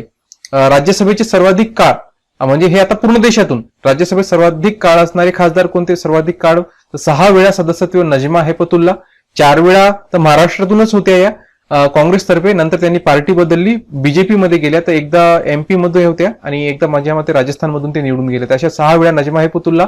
तसेच राम जेठमलानी यांनी 6 वेळा राज्यसभेचं यांचं रेकॉर्ड आहे, नजमा हेपतुल्ला आणि राम जेठमलानींचं. प्रश्न क्रमांक 17.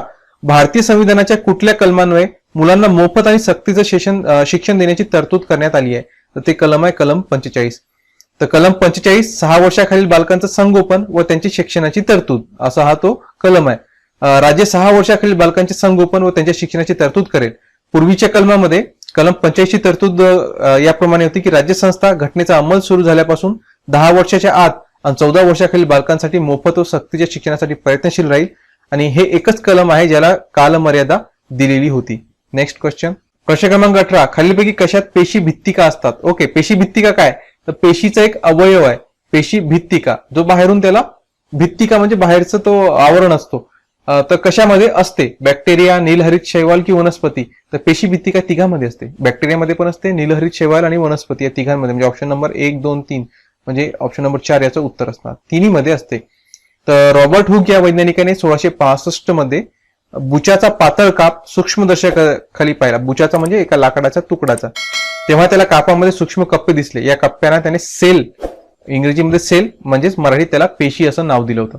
ओक वृक्षाच्या खोडापासून बुश तयार करतात. बघा, हा ओक वृक्षाचा तो बुश होता, त्याचा त्यानं वैज्ञानिकानं सूक्ष्मदर्शिकाखाली म्हणजे मायक्रोस्कोप खाली पाहिलं होतं. हुक यांनी पाहिलेल्या बुचाच्या कापातील कप्पे म्हणजेच ओक वृक्षाच्या खोडाच्या पेशी होत्या. 1839 मध्ये श्वायडेन आणि श्वान या वैज्ञानिकांनी सिद्धांत मांडला की सर्व सजीव पेशींचे बनले असतात. आता याच्यावर क्वेश्चन काय येऊ शकतो की सगळ्यात पहिले पेशींचा शोध रॉबर्ट हुक यानं पाहिलं. कशाच्या पेशी पाहिल्या होत्या? ओक वृक्षाच्या. आणि नंतर की सर्व सजीव पेशींचे बनलेले असतात हा सिद्धांत कोणी मांडला? तर हा सिद्धांत 1839 मध्ये श्वायडेन आणि श्वान यांनी या वैज्ञानिकांनी मांडलेला आहे. ओके. आणि सर्व सजीवांमध्ये पेशी या सजीवांच्या संरचनेचे आणि कार्याचे एकक असतात आणि नवीन पेशी आधी अस्तित्वात असलेल्या पेशींपासून निर्माण होतात. क्रमांक 19. भारतीय संविधानाच्या कुठल्या कलमान्वये अस्पृश्यता पाळण्यास बंदी करण्यात आली आहे? तर तो फार फेमस कलम आहे, आपल्या सगळ्यांना याचं उत्तर आलंच पाहिजे. तर तो कलम आहे कलम 17. भारतीय संविधान तयार करतेवेळी ही गोष्ट प्रामुख्याने लक्षात घेण्यात आली व त्याप्रमाणे संविधानाचे अनुच्छेद 17 अन्वये अस्पृश्यता नष्ट केली असल्याचे व अस्पृश्यता पाळण्यास मनाई करण्यात आल्याचे घोषित करण्यात आले. अनुच्छेद 15 धर्म, जात, वंश इत्यादी बाबतीत नागरिकांमध्ये भेदभाव केला जाणार नाही अशी तरतूद केली आहे. ओके, तर ऑप्शन नंबर 2 याचं उत्तर आहे. नेक्स्ट क्वेश्चन, प्रश्न क्रमांक 20. जर एखादा व्यक्ती विहिरीत खाली उतरला तर त्याचे वजन काय होते? वाढते, थोडं कमी होते, तेवढंच राहते की यापैकी नाही? तर याचं उत्तर आहे 2, ऑप्शन नंबर 2, थोडं कमी होते. जर व्यक्ती विहिरीत उतरला तर त्याचं वजन जर त्यानं विहिरीत जाऊन मोजलं तर जमिनीच्या वरी आणि जमिनीच्या खाली फरक आढळेल, विहिरीमध्ये कमी भरतो. का? कारण जसजशी खोली वाढते तसतसं पृथ्वीचं वस्तुमान कमी होत जाते आणि पृथ्वीच्या पृष्ठभागावर हे मूल्य जास्तीत जास्त असेल, कारण आर हा कमाल असतो आणि जेव्हा आर कमी होतो म्हणजे जेव्हा खोली वाढते तेव्हा हे मूल्य देखील कमी होते. त्यामुळे खोली वाढल्याने गुरुत्वाकर्षणामुळे होणारा जो प्रवेग आहे तो कमी होतो आणि यामुळे वजन हा कमी भरतो. त्याच्यानंतर प्रश्न क्रमांक 21. प्लेइंग इट माय वे हे कोणत्या खेळाडूचं आत्मचरित्र आहे? तर हा आहे सचिन तेंडुलकर यांचं आत्मचरित्र. प्लेइंग इट माय वे हे माजी भारतीय क्रिकेटपटू सचिन तेंडुलकर यांचं आत्मचरित्र आहे. 5 नोव्हेंबर 2014 रोजी मुंबईत लॉन्च करण्यात आलं होतं आणि पुस्तकात तेंडुलकरच्या सुरुवातीचे दिवस, त्यांची 24 वर्षांची आंतरराष्ट्रीय कारकीर्द आणि त्यांच्या जीवनातील पैलूंचा सारांश देण्यात आला आहे. ज्या सार्वजनिकरित्या शेअर केल्या गेल्या नाही अशा काही गोष्टी त्यांनी त्या पुस्तकात मांडल्या आणि फिक्शन आणि नॉन फिक्शन या दोन्ही श्रेणींमध्ये सर्वाधिक विक्री होणारी प्राऊड हार्ड बुक म्हणून लिम्का बुक ऑफ रेकॉर्ड मध्ये याचा उल्लेख सुद्धा झालेला आहे. नेक्स्ट क्वेश्चन, प्रश्न क्रमांक 22.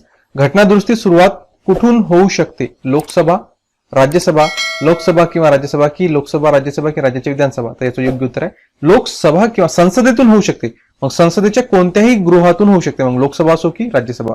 घटना दुरुस्ती सुरुवात संसदेच्या कोणत्याही सभागृहात संबंधित विधेयक मांडूनच करता येईल. असे विधेयक राज्य विधिमंडळाच्या मांडता येणार नाही, म्हणजे विधानसभेमध्ये मांडता येत नाही. म्हणजे जे चौथं सांगितलं ते होऊ शकत नाही. आणि जे लोकसभा की राज्यसभा नाही, कोणतंही चालेल, लोकसभा किंवा राज्यसभा, म्हणजे ऑप्शन नंबर 3 याचं उत्तर राहणार. मंत्र्याला किंवा खासगी सदस्याला विधेयक मांडता येईल यासाठी राष्ट्रपतीच्या पूर्वसंमतीची आवश्यकता नाही आणि हे विधेयक दोन्ही सभागृहांमध्ये विशेष बहुमताने संमत होणे गरजेचे असते. ओके, नेक्स्ट क्वेश्चन, प्रश्न क्रमांक 23. खालीलपैकी कोणता रोग हा पाण्यामुळे होतो? सोपा प्रश्न आहे. पाण्यामुळे होणारा रोग कॉलरा आहे. हेपॅटायटिस बी हा विषाणूजन्य आजार, एकमेकांच्या संपर्कात आल्यामुळे हा रोग होऊ शकतो, थुंकीतून पसरू शकतो, कपड्यातून किंवा त्यांनी वापरलेले जे साहित्य आहे त्याच्यामधून हा रोग पसरतो, हेपॅटायटिस बी. त्याच्यानंतर डेंग्यू हा डासाद्वारे पसरणारा रोग आहे. हिवताप सुद्धा अॅनाफिलिस नावाच्या डासाच्या मादीमुळे चावल्यामुळे हा होणारा रोग आहे. तर आपल्याला विचारलं पाण्यामुळे, तर पाण्यामुळे होणारा कोणता आहे? कॉलरा. नेक्स्ट क्वेश्चन, प्रश्न क्रमांक 24. खालीलपैकी कुठल्या घटना दुरुस्तीसाठी अर्ध्या राज्य विधानसभेच्या मान्यतेची आवश्यकता असते? राष्ट्रपतीची निवड, राज्यांच्या संसदेतील प्रतिनिधित्व की घटनेतील 7वी अनुसूची? तर अर्ध्या राज्य विधानसभेची गरज कशासाठी? घटना दुरुस्तीसाठी. राष्ट्रपतीची निवड, राज्यसभेतील प्रतिनिधित्व, राज्यांचे संसदेतील प्रतिनिधित्व आणि घटनेतील 7वी अनुसूचित या तिघांसाठी राज्यांच्या अर्ध्या विधानसभेची गरज असते. हे लक्षात ठेवा. हे तिन्हीसाठी, म्हणजे ऑप्शन नंबर याचं होणार 1, 2 व 3. ऑप्शन नंबर 1 याचं उत्तर असणार.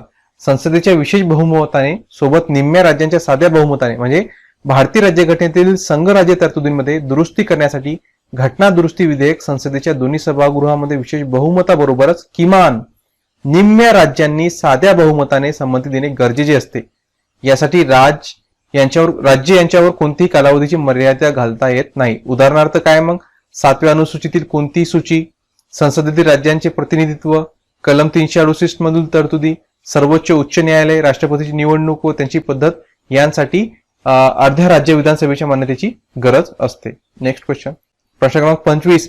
खालीलपैकी कुठल्या वायू पिण्याच्या पाण्याचे निर्जंतुकीकरण करण्यासाठी वापरला जातो? तर याचं योग्य उत्तर आहे ऑप्शन नंबर 4, क्लोरीनचा वापर केला जातो. म्हणजे फक्त 4, ऑप्शन नंबर 4. पिण्याच्या पाण्याचे निर्जंतुकीकरण करण्यासाठी रासायनिक प्रक्रिया, ज्या म्हणजे हा क्लोरीन रसायन आहे, मग ही पाणी शुद्धीकरण करण्याची कोणती पद्धत आहे? ही रासायनिक प्रक्रिया आहे. यामध्ये पाण्यामध्ये आम्ल, अल्क अथवा सरफेस ऍक्टिव्ह एजंट घालणे, चांदी, तांबे यांसारखे जड धातू वापरणे, chlorine, bromine, iodine, chlorine dioxide, ozone यांसारखे रासायनिक पदार्थ वापरणे इत्यादींचा समावेश होतो. पण या यादीमध्ये सर्वात नेहमी वापरला जाणारा पदार्थ म्हणजे क्लोरीन आहे. लक्षात ठेवा. सगळ्यात जास्त कॉमनली फॅक्टर जो यूज केला जातो रसायन शुद्धीकरणासाठी पाण्याच्या, तो आहे क्लोरीन. ब्रोमीन आणि आयोडीन त्यांतही सर्वसामान्य पदार्थ म्हणजे क्लोरीन आहे. कारण क्लोरीन मध्ये त्याच्या वापरातील सुलभता, त्याच्या पाण्यातील मात्रा सहज मोजता येते आणि तो पाण्यामध्ये दीर्घकाळ टिकतो. हा त्याच्या पाठीमागचं कारण आहे. ब्रोमीन आणि आयोडीन यांच्या तुलनेत त्याच्या वापरास खर्च सुद्धा कमी येतो. कशाच्या? क्लोरीनच्या. तो उत्तर आहे ऑप्शन नंबर 4, क्लोरीन याचं उत्तर असणार. ओके, प्रश्न क्रमांक 1. टोकियो ऑलिम्पिक मध्ये भारताचे ध्वजवाहक कोण होते? तर ऑलिम्पिकची जेव्हा ओपनिंग सेरेमनी असते तर ओपनिंग सेरेमनीमध्ये जितके देश सहभागी आहे सगळ्यांचा तिथं परेड होते आणि त्याच्यामध्ये प्रत्येक देशाचा ध्वजवाहक राहतो. तर त्या प्रकारे मग भारताचा ध्वजवाहक कोण होतं?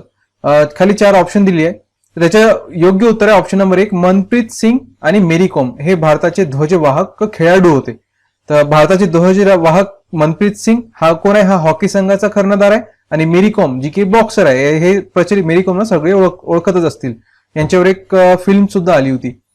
उद्घाटन सोहळ्यात संघाचे संचलन जपानच्या अक्षरक्रमानुसार झाले. म्हणजे अल्फाबेटिकल ऑर्डर कोणत्या देशाचं? जपानचा जो अल्फाबेट्स आहेत त्यांच्या अल्फाबेटिकल ऑर्डरनुसार जे उद्घाटन सोहळ्यात संघाचं संचलन झालं. म्हणजे त्यांच्या अल्फाबेटिकल ऑर्डरनुसार देशांना प्रथम क्रमांकानुसार पाठवण्यात आलं आणि त्या अल्फाबेटिकल ऑर्डरनुसार भारताचा क्रमांक होता 21वा. सगळ्यात पहिले कोण गेलं हा सुद्धा प्रश्न येऊ शकतो. तर सगळ्यात पहिले गेलं ग्रीस. ओके, जपानच्या अक्षरक्रमानुसार पहिला नंबर ग्रीसचा आला. भारताचा कितवा येतो? भारताचा होता 21वा. उद्घाटन समारंभात बांगलादेशचे शांततेचे नोबेल पारितोषिक विजेते मोहम्मद युनुस यांना 2020चा ऑलिम्पिक लॉरेल पुरस्कार सुद्धा देण्यात आला. बघा, आता हा प्रश्न तुमच्या कदाचित तुम्ही ऑलिम्पिक बद्दल सगळंच माहिती घेतली असेल की भारताच्या कोणत्या खेळाडूला किती कोणते पदक भेटले, किती खेळाडूंना पदक भेटले, कोणता खेळाडू कोणता खेळ खेळतो, त्याच्यानंतर कोणत्या खेळाडूला नंतर खेलरत्न देण्यात आलं. आणि हाच प्रश्न सगळं सोडून हा विचारला की ऑलिम्पिक लॉरेल पुरस्कार कोणाला देण्यात आला. तर मग आपण गोंधळून जातो. म्हणून प्रत्येक विषयाची थोडीशी डीपमध्ये स्टडी करावी लागते. तर या उद्घाटन समारंभातच 2020चा ऑलिम्पिक लॉरेल पुरस्कार सुद्धा देण्यात आला आणि तो कोणाला दिला? बांगलादेशचे नोबेल पारितोषिक. कोणता नोबेल? शांततेचं नोबेल पारितोषिक विजेते मोहम्मद युनुस यांना 2020चा ऑलिम्पिक लॉरेल पुरस्कार देण्यात आला. टोकियो ऑलिम्पिकसाठी भारताच्या पथकामध्ये एकूण 119 खेळाडूंसह 228 सदस्य होते आणि या 119 खेळाडूंमध्ये 67 पुरुष आणि 52 महिला खेळाडूंचा समावेश होता. आणि आतापर्यंतचं हे भारताचं सगळ्यात मोठं ऑलिम्पिक पथक होतं. त्याच्यामुळे याच्यावर सुद्धा प्रश्न येऊ शकतो की भारतीय संघात एकूण किती खेळाडू होते. आता दोन्ही क्वेश्चन मध्ये थोडासा फरक आहे. खेळाडू विचारले तर काय ना 119 आणि एकूण सदस्य विचारले तर 228. म्हणजे जो सपोर्टिंग स्टाफ असतो किंवा कोचेस असतात यांना धरून 228 आणि फक्त खेळाडू म्हटले तर 119. त्यामध्ये खेळाडूमध्ये 67 पुरुष आणि 52 महिला. आणि हे भारताचं आतापर्यंत सगळ्यात मोठं ऑलिम्पिक पथक होतं. तसंच भारताच्या ऑलिम्पिक असोसिएशनचे अध्यक्ष कोण आहे? तर ते नरेंद्र बत्रा. तर या प्रश्नासंबंधित जितके काही बारकावे आहे ते मी कव्हर करण्याचा प्रयत्न केलाय. होप करतो की तुम्हाला हे आवडलं असेल. आपण नेक्स्ट क्वेश्चनवर जाऊया. प्रश्न क्रमांक 8. खालीलपैकी कुठल्या पदाचा संविधानात उल्लेख नाही? राज्यसभेचे उपसभापती, उपपंतप्रधान, लोकसभेचे उपाध्यक्ष, विधानसभेचे उपाध्यक्ष. तर याचं योग्य उत्तर उपपंतप्रधान. यांचा संविधानामध्ये कुठंच उल्लेख आढळत नाही. तर भारताचे उपपंतप्रधान हे पद तांत्रिकदृष्ट्या संवैधानिक पद नाही किंवा घटनेतही त्याचा उल्लेख नाहीये. परंतु ऐतिहासिकदृष्ट्या अनेक प्रसंगी विविध सरकारांनी त्यांचा एक वरिष्ठ मंत्र्याला उपपंतप्रधान म्हणून नियुक्त केलेलं आहे. हे पद भरण्यासाठी कोणती घटनात्मक आवश्यकता नाही किंवा या पदाला कोणताही विशेष अधिकार दिलेला नाहीये. सहसा या पदावर अर्थमंत्री किंवा संरक्षण मंत्री यासारखे वरिष्ठ कॅबिनेट मंत्री बसवले जातात, ज्यांना पंतप्रधानानंतर सर्वात ज्येष्ठ मानलं जाते. सहसा हा शब्द युती सरकारांना मजबूत करण्यासाठी वापरला जातो. तर तुम्ही पाहत असाल की केंद्र सरकारमध्ये तुम्हाला उपपंतप्रधान दिसणार नाही, कारण की सिंगल मेजॉरिटी एका पार्टीला प्राप्त झाली होती, त्याच्यामुळे तुम्हाला हा उपपंतप्रधान दिसणार नाही. पण महाराष्ट्रात बघा महाविकास आघाडी आहे, तीन जे पक्ष आहेत ते एकत्र येऊन त्यांनी बनवलं. मग 3 पक्षामध्ये नाराजी वाढू नये म्हणून एकाला उपमुख्यमंत्री किंवा काही काही राज्यांमध्ये तर एकापेक्षा जास्त सुद्धा उपमुख्यमंत्री आढळून येतात. तर या पदाचा पहिलं धारक सरदार वल्लभभाई पटेल होते, ते जे जवाहरलाल नेहरूंच्या मंत्रिमंडळात गृहमंत्री होते. अनेक प्रसंगी असे घडले आहे की पंतप्रधानाच्या अनुपस्थितीमध्ये उपपंतप्रधान संसदेत किंवा इतर ठिकाणी त्यांची जागा सरकारचे प्रतिनिधित्व करतो आणि मंत्रिमंडळाच्या बैठकांची अध्यक्षता सुद्धा करू शकतो. भारताचे उपपंतप्रधान हे भारत सरकारच्या मंत्रिमंडळाचे उपाध्यक्ष असतात. क्रमांक 9. खालीपैकी कुठल्या व्यक्तीने 3ही गोलमेज परिषदात भाग घेतला आहे? मोस्ट इम्पॉर्टंट क्वेश्चन आहे मित्रांनो इतिहासाच्या दृष्टिकोनातून, आणि या परीक्षेत सुद्धा येण्याचे फार चान्सेस आहेत. तर ते कोणते व्यक्तिमत्व आहे? तर ते आहेत doctor B.R. Ambedkar. Doctor Babasaheb Ambedkar यांनी गोलमेजच्या 3ही परिषदांमध्ये भाग घेतलं होतं. इसवी सन 1927 ते 30 मधील सायमन कमिशनने अस्पृश्यांच्या राजकीय हितांना फारसे महत्व दिलं नाही आणि ब्रिटिश सरकार भारताला काही राजकीय हक्क राज्यघटनेचे आणि अस्पृश्यांच्या ठिकठिकाणी सभा व अधिवेशने भरून आंबेडकरांनी अस्पृश्यांना त्यांच्या राजकीय हक्कांचे महत्व पटवून देऊन त्यांच्यात स्वतःच्या अधिकारांविषयी जागरूकता करू लागले. अस्पृश्यांनी काँग्रेस पक्षापासून दूर राहिले पाहिजे, कारण काँग्रेसच्या हाती सत्ता गेली तर ती काँग्रेस अस्पृश्यांना राजकीय हक्क देईल यात विश्वास नाही, म्हणून अस्पृश्यांना राजकीय हक्क मिळवण्यासाठी इंग्रज सरकारशीही व काँग्रेसशी लढत राहणे महत्वाचे आहे, असा आंबेडकरांचा विचार होता. आणि इसवी सन 1930, 1931 आणि 1932 मध्ये इंग्लंडमध्ये गोलमेज परिषदा झाल्या.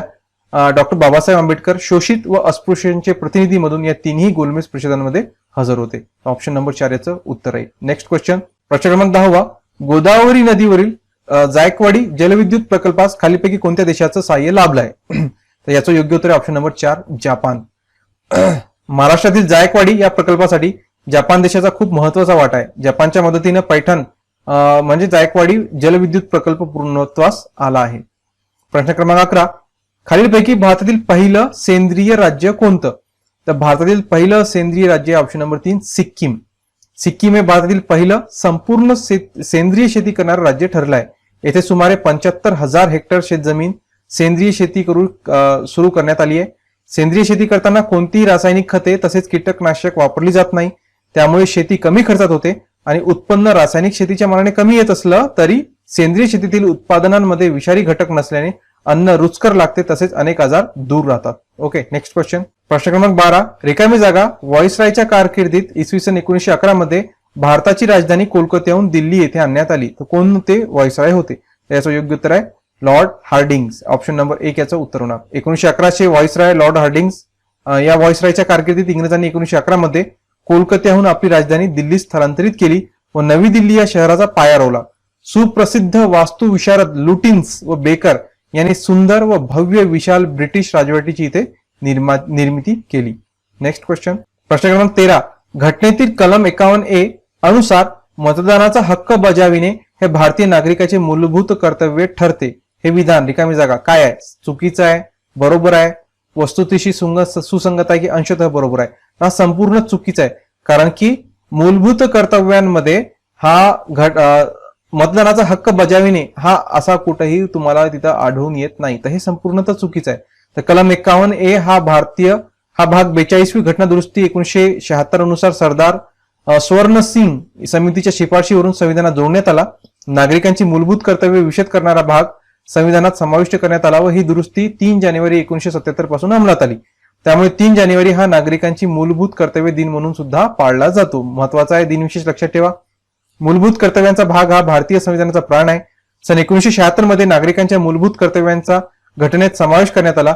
सन 2002 मध्ये आणखी एक मूलभूत कर्तव्य समावेश करण्यात आलाय. तर पहिले 10 होते, 2002 मध्ये याच्यामध्ये एक मिळवण्यात आला. तर आता हे किती झाले? 11 झाले मूलभूत कर्तव्य. पण त्याच्यामध्ये मतदानाचा हक्क बजावणे या प्रकारचा कोणताही तिथे उल्लेख आढळत नाही, म्हणून हा संपूर्णतः चुकीचं आहे. मागील व्हिडिओमध्ये 13 प्रश्न आपले सॉल्व्ह झाले होते. आता आपण 14व्या प्रश्नापासून सुरुवात करूया. रिकामी जागा हा सहकार चळवळीचा जनक म्हणून ओळखला जातो. तर कोण आहे सहकार चळवळीचा जनक? हा क्वेश्चन यावर्षी यासाठी महत्वाचा ठरतो की केंद्रीय मंत्रिमंडळात नवीन एक जो मंत्रीपद आहे तो तयार झालाय, नवीन खातं तयार झालंय सहकार खातं, आणि सध्या त्याचे सहकार मंत्री केंद्रीय मंत्रिमंडळात कोण आहे हा क्वेश्चन तुमच्यासाठी. याचं उत्तर कमेंट करून सांगा. चालू घडामोडीशी रिलेटेड प्रश्न आहे, इम्पॉर्टंट आहे की केंद्रीय मंत्रिमंडळात सहकार मंत्री कोण आहे. तर पाहू किती लोक याचं उत्तर करेक्ट उत्तर देतात. तर हा चर्चेचा विषय राहिला यावर्षी, तर याच्यावर हा प्रश्न आपल्या एक्झाम मध्ये येऊ शकतो. तर याचं उत्तर आहे मित्रांनो ऑप्शन नंबर 1 रॉबर्ट ओवेन हा सहकार चळवळीचा जनक म्हणून ओळखला जातो. तर रॉबर्ट ओवेन हा 1771 ते 1858 हा आधुनिक सहकार चळवळीचा जनक होय. वयाच्या 21व्या वर्षी स्कॉटलँड मधील गिरणी तो भागीदार बनला. न्यू लानार्क येथे त्याचा कारखाना होता. तेथे त्याने कामगारांची स्थिती सुधारण्यासाठी सहकार पद्धतीचा अयशस्वी प्रयत्न केला. ओके, लक्षात ठेवा अयशस्वी. पुढे अमेरिकेतील इंडियाना येथे त्याने न्यू हार्मनी कॉलनी ही सहकारी वसाहत सुद्धा स्थापन केली होती. कोण आहे आधुनिक सहकारी चळवळीचा जनक? Robert Owen. प्रश्न क्रमांक 15 खग्रास सूर्यग्रहण जास्तीत जास्त किती वेळ असू शकतो? तर खग्रास सूर्यग्रहण हा जास्तीत जास्त 7.30 मिनिटे राहू शकतो. जेव्हा सूर्य पूर्णपणे चंद्राच्या मागे लपला जातो तेव्हा दिसणाऱ्या स्थितीला खग्रास सूर्यग्रहण म्हणतात. आणि खग्रास सूर्यग्रहणाच्या वेळेस सूर्य चंद्रामागे गेल्यानंतर चंद्राच्या चारही बाजूंनी सूर्याची किरणे दिसतात. यांचा आकार वर्तुळाकार असतो, त्यामुळे या किरणांना तेजोवलय कोरोना असं सुद्धा म्हटलं जाते. बघा एक्झाम मध्ये विचारण्यात आलं की बघ कोरोना म्हणजे काय. तर कोरोना तुम्ही आता आपला जो रोग चालू आहे, डिसीज चालू आहे कोविड-19 तो आपल्या डोळ्यासमोर येतो, परंतु तेजोवलय म्हणजेच हा खग्रास सूर्यग्रहणासाठी सुद्धा जे किरण दिसतात त्यावेळेस त्या किरणांना सुद्धा कोरोना म्हटलं जाते. खग्रास सूर्यग्रहणाचा जास्तीत जास्त कालावधी 7 मिनिटे 20 सेकंद म्हणजे 440 सेकंद असतो. नेक्स्ट क्वेश्चन, प्रश्न क्रमांक 16. रास्त गोफ्तार म्हणजे खरी बातमी या नावाचे साप्ताहिक काढले कोणी? रिकामी जागा दिली आहे.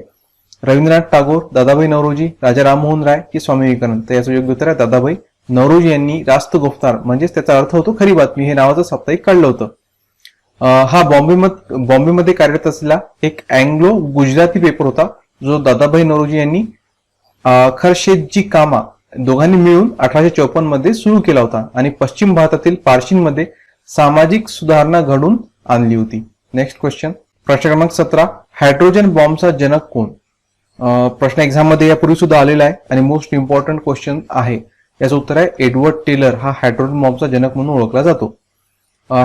एडवर्ड टेलर व इतर अमेरिकन शास्त्रज्ञांनी पहिला हायड्रोजन बॉम्ब 1 नोव्हेंबर 1952 रोजी तयार केला आणि त्याची चाचणी घेतली होती. त्यानंतर रशिया म्हणजे USSR, त्यावेळेस त्याचं नाव USSR म्हणून ओळखलं जायचं, 12 ऑगस्ट 1953 रोजी पहिल्या हायड्रोजन बॉम्बची चाचणी घेतली. तर इथं बऱ्याच पुस्तकांमध्ये वाद आढळतो. काही पुस्तकांमध्ये रशियाचा पहिला उल्लेख होतो, रशियाचा एक वैज्ञानिक आहे त्यांचं नाव सांगितलं जाते, परंतु ते चुकीचं आहे. पहिला जो आहे तो एडवर्ड टेलरचा आहे, कारण त्यानं 1 नोव्हेंबर 1952लाच त्याची चाचणी करून दाखवली होती. रशियानं कधी केली होती तर 12 ऑगस्ट 1953 म्हणजे जवळपास 1 वर्षानंतर त्यांनी चाचणी घेतली होती. आणि हा स्फोट ज्या बेटावर करण्यात आला होता ते संपूर्ण बेटच या स्फोटामुळे नाहीसं झालं होतं. त्यानंतर मे 1957 मध्ये युनायटेड किंगडम, त्यानंतर 1967 मध्ये चीन, 68 मध्ये फ्रान्स यांनी स्फोटाची चाचणी घेतली. 98 साली भारतानं हायड्रोजन बॉम्ब असल्याचे मानले जाणाऱ्या उष्मीय अणुकेंद्र उपकरणाची चाचणी केली होती आणि त्यानंतर पाकिस्तान, उत्तर कोरिया या देशांनी हायड्रोजन बॉम्ब चाचण्या केल्याचे समजते. प्रश्न क्रमांक 21. पुढीलपैकी कोणते विधान योग्य आहे? लाल रंगांचा विचलन कोन सर्वाधिक असतो आणि जांभळ्या रंगाच्या प्रकाशाची तरंग लांबी सर्वाधिक असते. तर विधान योग्य आहे. या प्रकारच्या प्रश्नामध्ये हे पाहणं फार आवश्यक असते, योग्य विचारलं की अयोग्य विचारलं, नाही तर इथं सिली मिस्टेक होतात मित्रांनो. तर हे थोडं काळजीपूर्वक बघत जा. तर इथे काय विचारलं? योग्य. तर लाल रंगांचा विचलन कोन सर्वाधिक असतो हे योग्य आहे? नाही, अयोग्य आहे. मग सगळ्यात जास्त विचलन कोन कोणाचा असतो? तर सगळ्यात जास्त जो विचलन कोन आहे मी खाली तुम्हाला दिलाय. जेव्हा विचलन कोन लहान असतो तेव्हा आपाती कोन आणि निर्गत कोन सारख्याच मापाचे असतात आणि तांबड्या रंगाचं विचलन सर्वात कमी असते. तांबड्या रंगाचं सगळ्यात कमी असते. तर काही ठिकाणी तांबडा आणि काही ठिकाणी लाल म्हणून सुद्धा वापरला जातो. तर जांभळ्या रंगाचा विचलन कोन सर्वात जास्त असतो. ओके, तर काय म्हणलं? लाल रंगाचं विचलन नाही, जास्त कोणाचा असतो? जांभळ्या रंगाचा असतो. त्याच्यानंतर दुसरा सेंटेन्स बघा, जांभळ्या रंगाच्या प्रकाशाची तरंग लांबी सर्वाधिक असते. नाही, हा सुद्धा उलट दिलाय, हा सुद्धा चुकीचं दिलं आहे. तर या ठिकाणी जर तुम्ही पाहिलं तर जांभळ्या रंगाचे विचलन सर्वात जास्त असते तर त्याची तरंग लांबी कमी असते आणि या ठिकाणी तरंग लांबी काय म्हटली? सर्वाधिक असते. नाही, उलट त्याची तरंग लांबी कमी असते. म्हणजे दोन्ही सेंटेन्स अयोग्य आहे. म्हणजे अ व ब दोन्ही योग्य नाहीये. ओके, ऑप्शन नंबर 4 याचं उत्तर असणार. हे लक्षात ठेवा. खाली डिस्क्रिप्शन मध्ये स्पष्टीकरण अतिशय डिटेलमध्ये मी तुम्हाला दिलेलं आहे, ते तुम्ही वाचू शकता. आणि ज्याला कोणाला PDF पाहिजे असेल खाली मोबाईल नंबर स्क्रोल त्याच्यावर कॉन्टॅक्ट करून तुम्ही सगळं प्राप्त करू शकता. नेक्स्ट क्वेश्चन, प्रश्न क्रमांक 22. मद्यपानामुळे रिकामी जागाचा अभाव होतो. तर नायसिन, रेटिनॉल, थायमिन की ऍस्कॉर्बिक आम्ल. तर अति मद्यपानामुळे नायसिनचा अभाव होतो. नायसिन काय? तर नायसिन हा व्हिटॅमिन B3चं दुसरं नाव आहे. तर साधारणपणे जे लोक जास्त मद्यपान करतात त्यांना नियासिनच्या कमतरतेमुळे अनेक आजारांनी घेरले जाते. तर नियासिन हे व्हिटॅमिन B3चं दुसरं नाव आहे जे शरीरासाठी चांगले आरोग्य राखण्यासाठी आवश्यक आहे आणि शरीरातील नैसर्गिक नियासिनच्या कमतरतेवर उपचार करण्यासाठी याचा वापर केला जातो. आणि याच्या अभावामुळे पेलाग्रा, स्मृतिभ्रंश, अतिसार, कमकुवत हृदय प्रणाली इत्यादी सारखे अनेक रोग सुद्धा होऊ शकतात. तर लक्षात ठेवा, अति मद्यपानामुळे कोणता व्हिटॅमिनचा अभाव निर्माण होतो? तो आहे नायसिन. प्रश्न क्रमांक 24. जनहित याचिकेद्वारे म्हणजेच जनहित याचिकेला PIL म्हणतात. न्यायालयीन सक्रियता ही संकल्पना सर्वोच्च न्यायालयाने कोणत्या साली सर्वप्रथम वापरली? तर ही संज्ञा सर्वप्रथम वापरली होती 1979 साली. हा जनहित याचिका फार महत्वाचा शब्द इथं आहे, कारण यावर्षी बऱ्याचशा जनहित याचिका कोर्टामध्ये दाखल झाल्या आहेत. तर नेमकं आता जनहित याचिका काय? तर सामान्यतः न्यायालयात येणारे खटले हे बाधित व्यक्तींना स्वतः केलेल्या तक्रारीच्या किंवा याचिकेच्या रूपात दाखल होतात. परंतु गेल्या काही दशकात परिस्थिती बदलली आहे. भारतीय न्यायमंडळाने त्यांच्या कार्याची व्याप्ती वाढवली आहे. उदाहरणार्थ, सार्वजनिक दृष्ट्या महत्वाच्या विषयात कोणत्याही व्यक्तीला याचिका दाखल करण्यास न्यायालयाने परवानगी दिली आहे. त्या विषयाशी प्रत्यक्ष अथवा अप्रत्यक्ष निगडीत असलेली व्यक्ती ही याचिका दाखल करू शकते. अशा याचिकांना जनहित याचिका म्हणतात. काही वेळा न्यायालय कोणतीही तक्रार अथवा याचिका दाखल नसताना स्वतः सार्वजनिक विषयाची दखल घेत दावा दाखल केला आहे. याचं उत्तम उदाहरण म्हणजे नुकतंच जे कृषी कायदे होते त्याच्यावर जे फार मोठा प्रचंड एक आंदोलन उभं राहिलं होतं. तर लखीमपूरमध्ये एक घटना घडली होती की तिथं बीजेपीच्या एका मंत्र्याचा जो मुलगा आहे त्याच्या वाहनाद्वारे काही शेतकरी चिरडले गेले होते. तर त्याची दखल स्वतः न्यायालयानं, सर्वोच्च न्यायालयाने घेतली होती. तर हे एका प्रकारे जनहित याचिकेचं म्हणजे स्वतः सुप्रीम कोर्ट सुद्धा त्याची दखल घेऊ शकतो किंवा कोणता एखाद्या व्यक्ती सुद्धा स्वतः ते शेतकरी ज्याच्यामध्ये ते मारले गेले किंवा ज्यांचा जीव गेला त्यांचे जर परिवारातील कोणी व्यक्ती नाही गेलं तर त्यांच्या वतीनं किंवा कोणताही व्यक्ती ते जनहित याचिका कोर्टात दाखल करू शकतो. तर त्याच्यानंतर न्यायालयाने घेतलेल्या पुढाकाराला न्यायालयीन सक्रियता असं म्हटलं जाते. तर स्वतः सुप्रीम कोर्टानं ही न्यायालयीन सक्रियता या शेतकऱ्यांच्या आंदोलनात जी लखीमपूरची घटना त्याच्यात दाखवली होती. जनहित याचिकेद्वारे न्यायालयीन सक्रियता ही संकल्पना सर्वोच्च न्यायालयाने 1979 साली सर्वप्रथम वापरली होती. 1979. Next question. प्रश्न क्रमांक 25. कंपन म्हणजे व्हायब्रेशन पद्धतीने भूगर्भातील पाण्याचा शोध घेण्यासाठी कोणतं उपकरण वापरलं जाते? हायग्रोमीटर, लायसीमीटर, जिओफोन की अॅनिमोमीटर? याचं उत्तर आहे जिओफोन. आता जिओफोन म्हणजे जिओ कंपनीचा फोन नाही बरं का, हे वेगळं उपकरण आहे. तर जिओफोन हे असं उपकरण आहे जे जमिनीच्या हालचाली म्हणजे वेग यांचा व्होल्टेजमध्ये रूपांतरित करते आणि जे रेकॉर्डिंग स्टेशनवर रेकॉर्ड केले जाऊ शकते. बेस रेषेपासून या मोजलेल्या व्होल्टेजच्या विचलनाला भूकंप प्रतिसाद म्हणतात आणि पृथ्वीच्या संरचनेसाठी त्याचे विश्लेषण केले जाते. तर याचं उत्तर आहे ऑप्शन नंबर 3 जिओफोन. प्रश्न क्रमांक 17. रेग्युलेटिंग ऍक्ट कायदा कोणत्या साली पास झाला? 1972, 1973, 1974 की 1773? आणि याचं योग्य उत्तर ऑप्शन नंबर 4 1773. प्रश्न क्रमांक 18. घटनेच्या मसुदा समितीत किती व्यक्तींचा समावेश होतो? 5, 6, 7 की 10? आणि योग्य उत्तर आहे ऑप्शन नंबर 3 7 व्यक्तींचा समावेश होता. प्रश्न क्रमांक 19. इंग्रज सरकारने हद्दपार करून रत्नागिरीत कैद करून ठेवलेले राजा थिबा कोणत्या देशाचे राजा होते? नेपाळ, ब्रह्मदेश, भूतान की बांगलादेश? आणि योग्य उत्तर ऑप्शन नंबर 2 ब्रह्मदेशचे ते राजे होते. Next question. प्रश्न क्रमांक 20. कोणत्या देशाची राज्यघटना ही अलिखित स्वरूपाची आहे? ब्रिटन, अमेरिका, जपान यापैकी नाही? आणि उत्तर आहे ऑप्शन नंबर 1 ब्रिटन. प्रश्न क्रमांक 21. संपत्तीचा अधिकार कोणत्या कलमानुसार रद्द करण्यात आला? कलम 45, कलम 44, कलम 42 की कलम 73? योग्य उत्तर ऑप्शन नंबर 2 कलम 44. प्रश्न क्रमांक 22. घटना समिती कोणत्या दिवशी स्थापन झाली? 9 डिसेंबर 1946, 11 डिसेंबर 1946, 6 डिसेंबर 1946 की 6 ऑगस्ट 1946? आणि याचं योग्य उत्तर ऑप्शन नंबर 3 6 डिसेंबर 1946. प्रश्न क्रमांक 23. सन 2019 ची क्रिकेट विश्वचषक स्पर्धा कोठे झाली? इंग्लंड, पाकिस्तान, भारत की रशिया? आणि याचं योग्य उत्तर ऑप्शन नंबर 1 इंग्लंड या ठिकाणी झाली होती. प्रश्न क्रमांक 24. नरेंद्र मोदी हे भारताचे कितवे पंतप्रधान आहे? 13वे, 15वे, 14वे की 12वे? आणि याचं योग्य उत्तर ऑप्शन नंबर 2 15वे पंतप्रधान आहेत. Next question. प्रश्न क्रमांक 25. महाराष्ट्राच्या पूर्व पश्चिम विस्तारापेक्षा दक्षिणोत्तर विस्तार रिकामी जागा कमी आहे, जास्त आहे, तेवढाच आहे की वेगळा आहे? आणि उत्तर आहे कमी आहे. हा आपला दक्षिणोत्तर विस्तार हा पूर्व पश्चिम पेक्षा कमी आहे. ऑप्शन नंबर 1 याचं उत्तर आहे.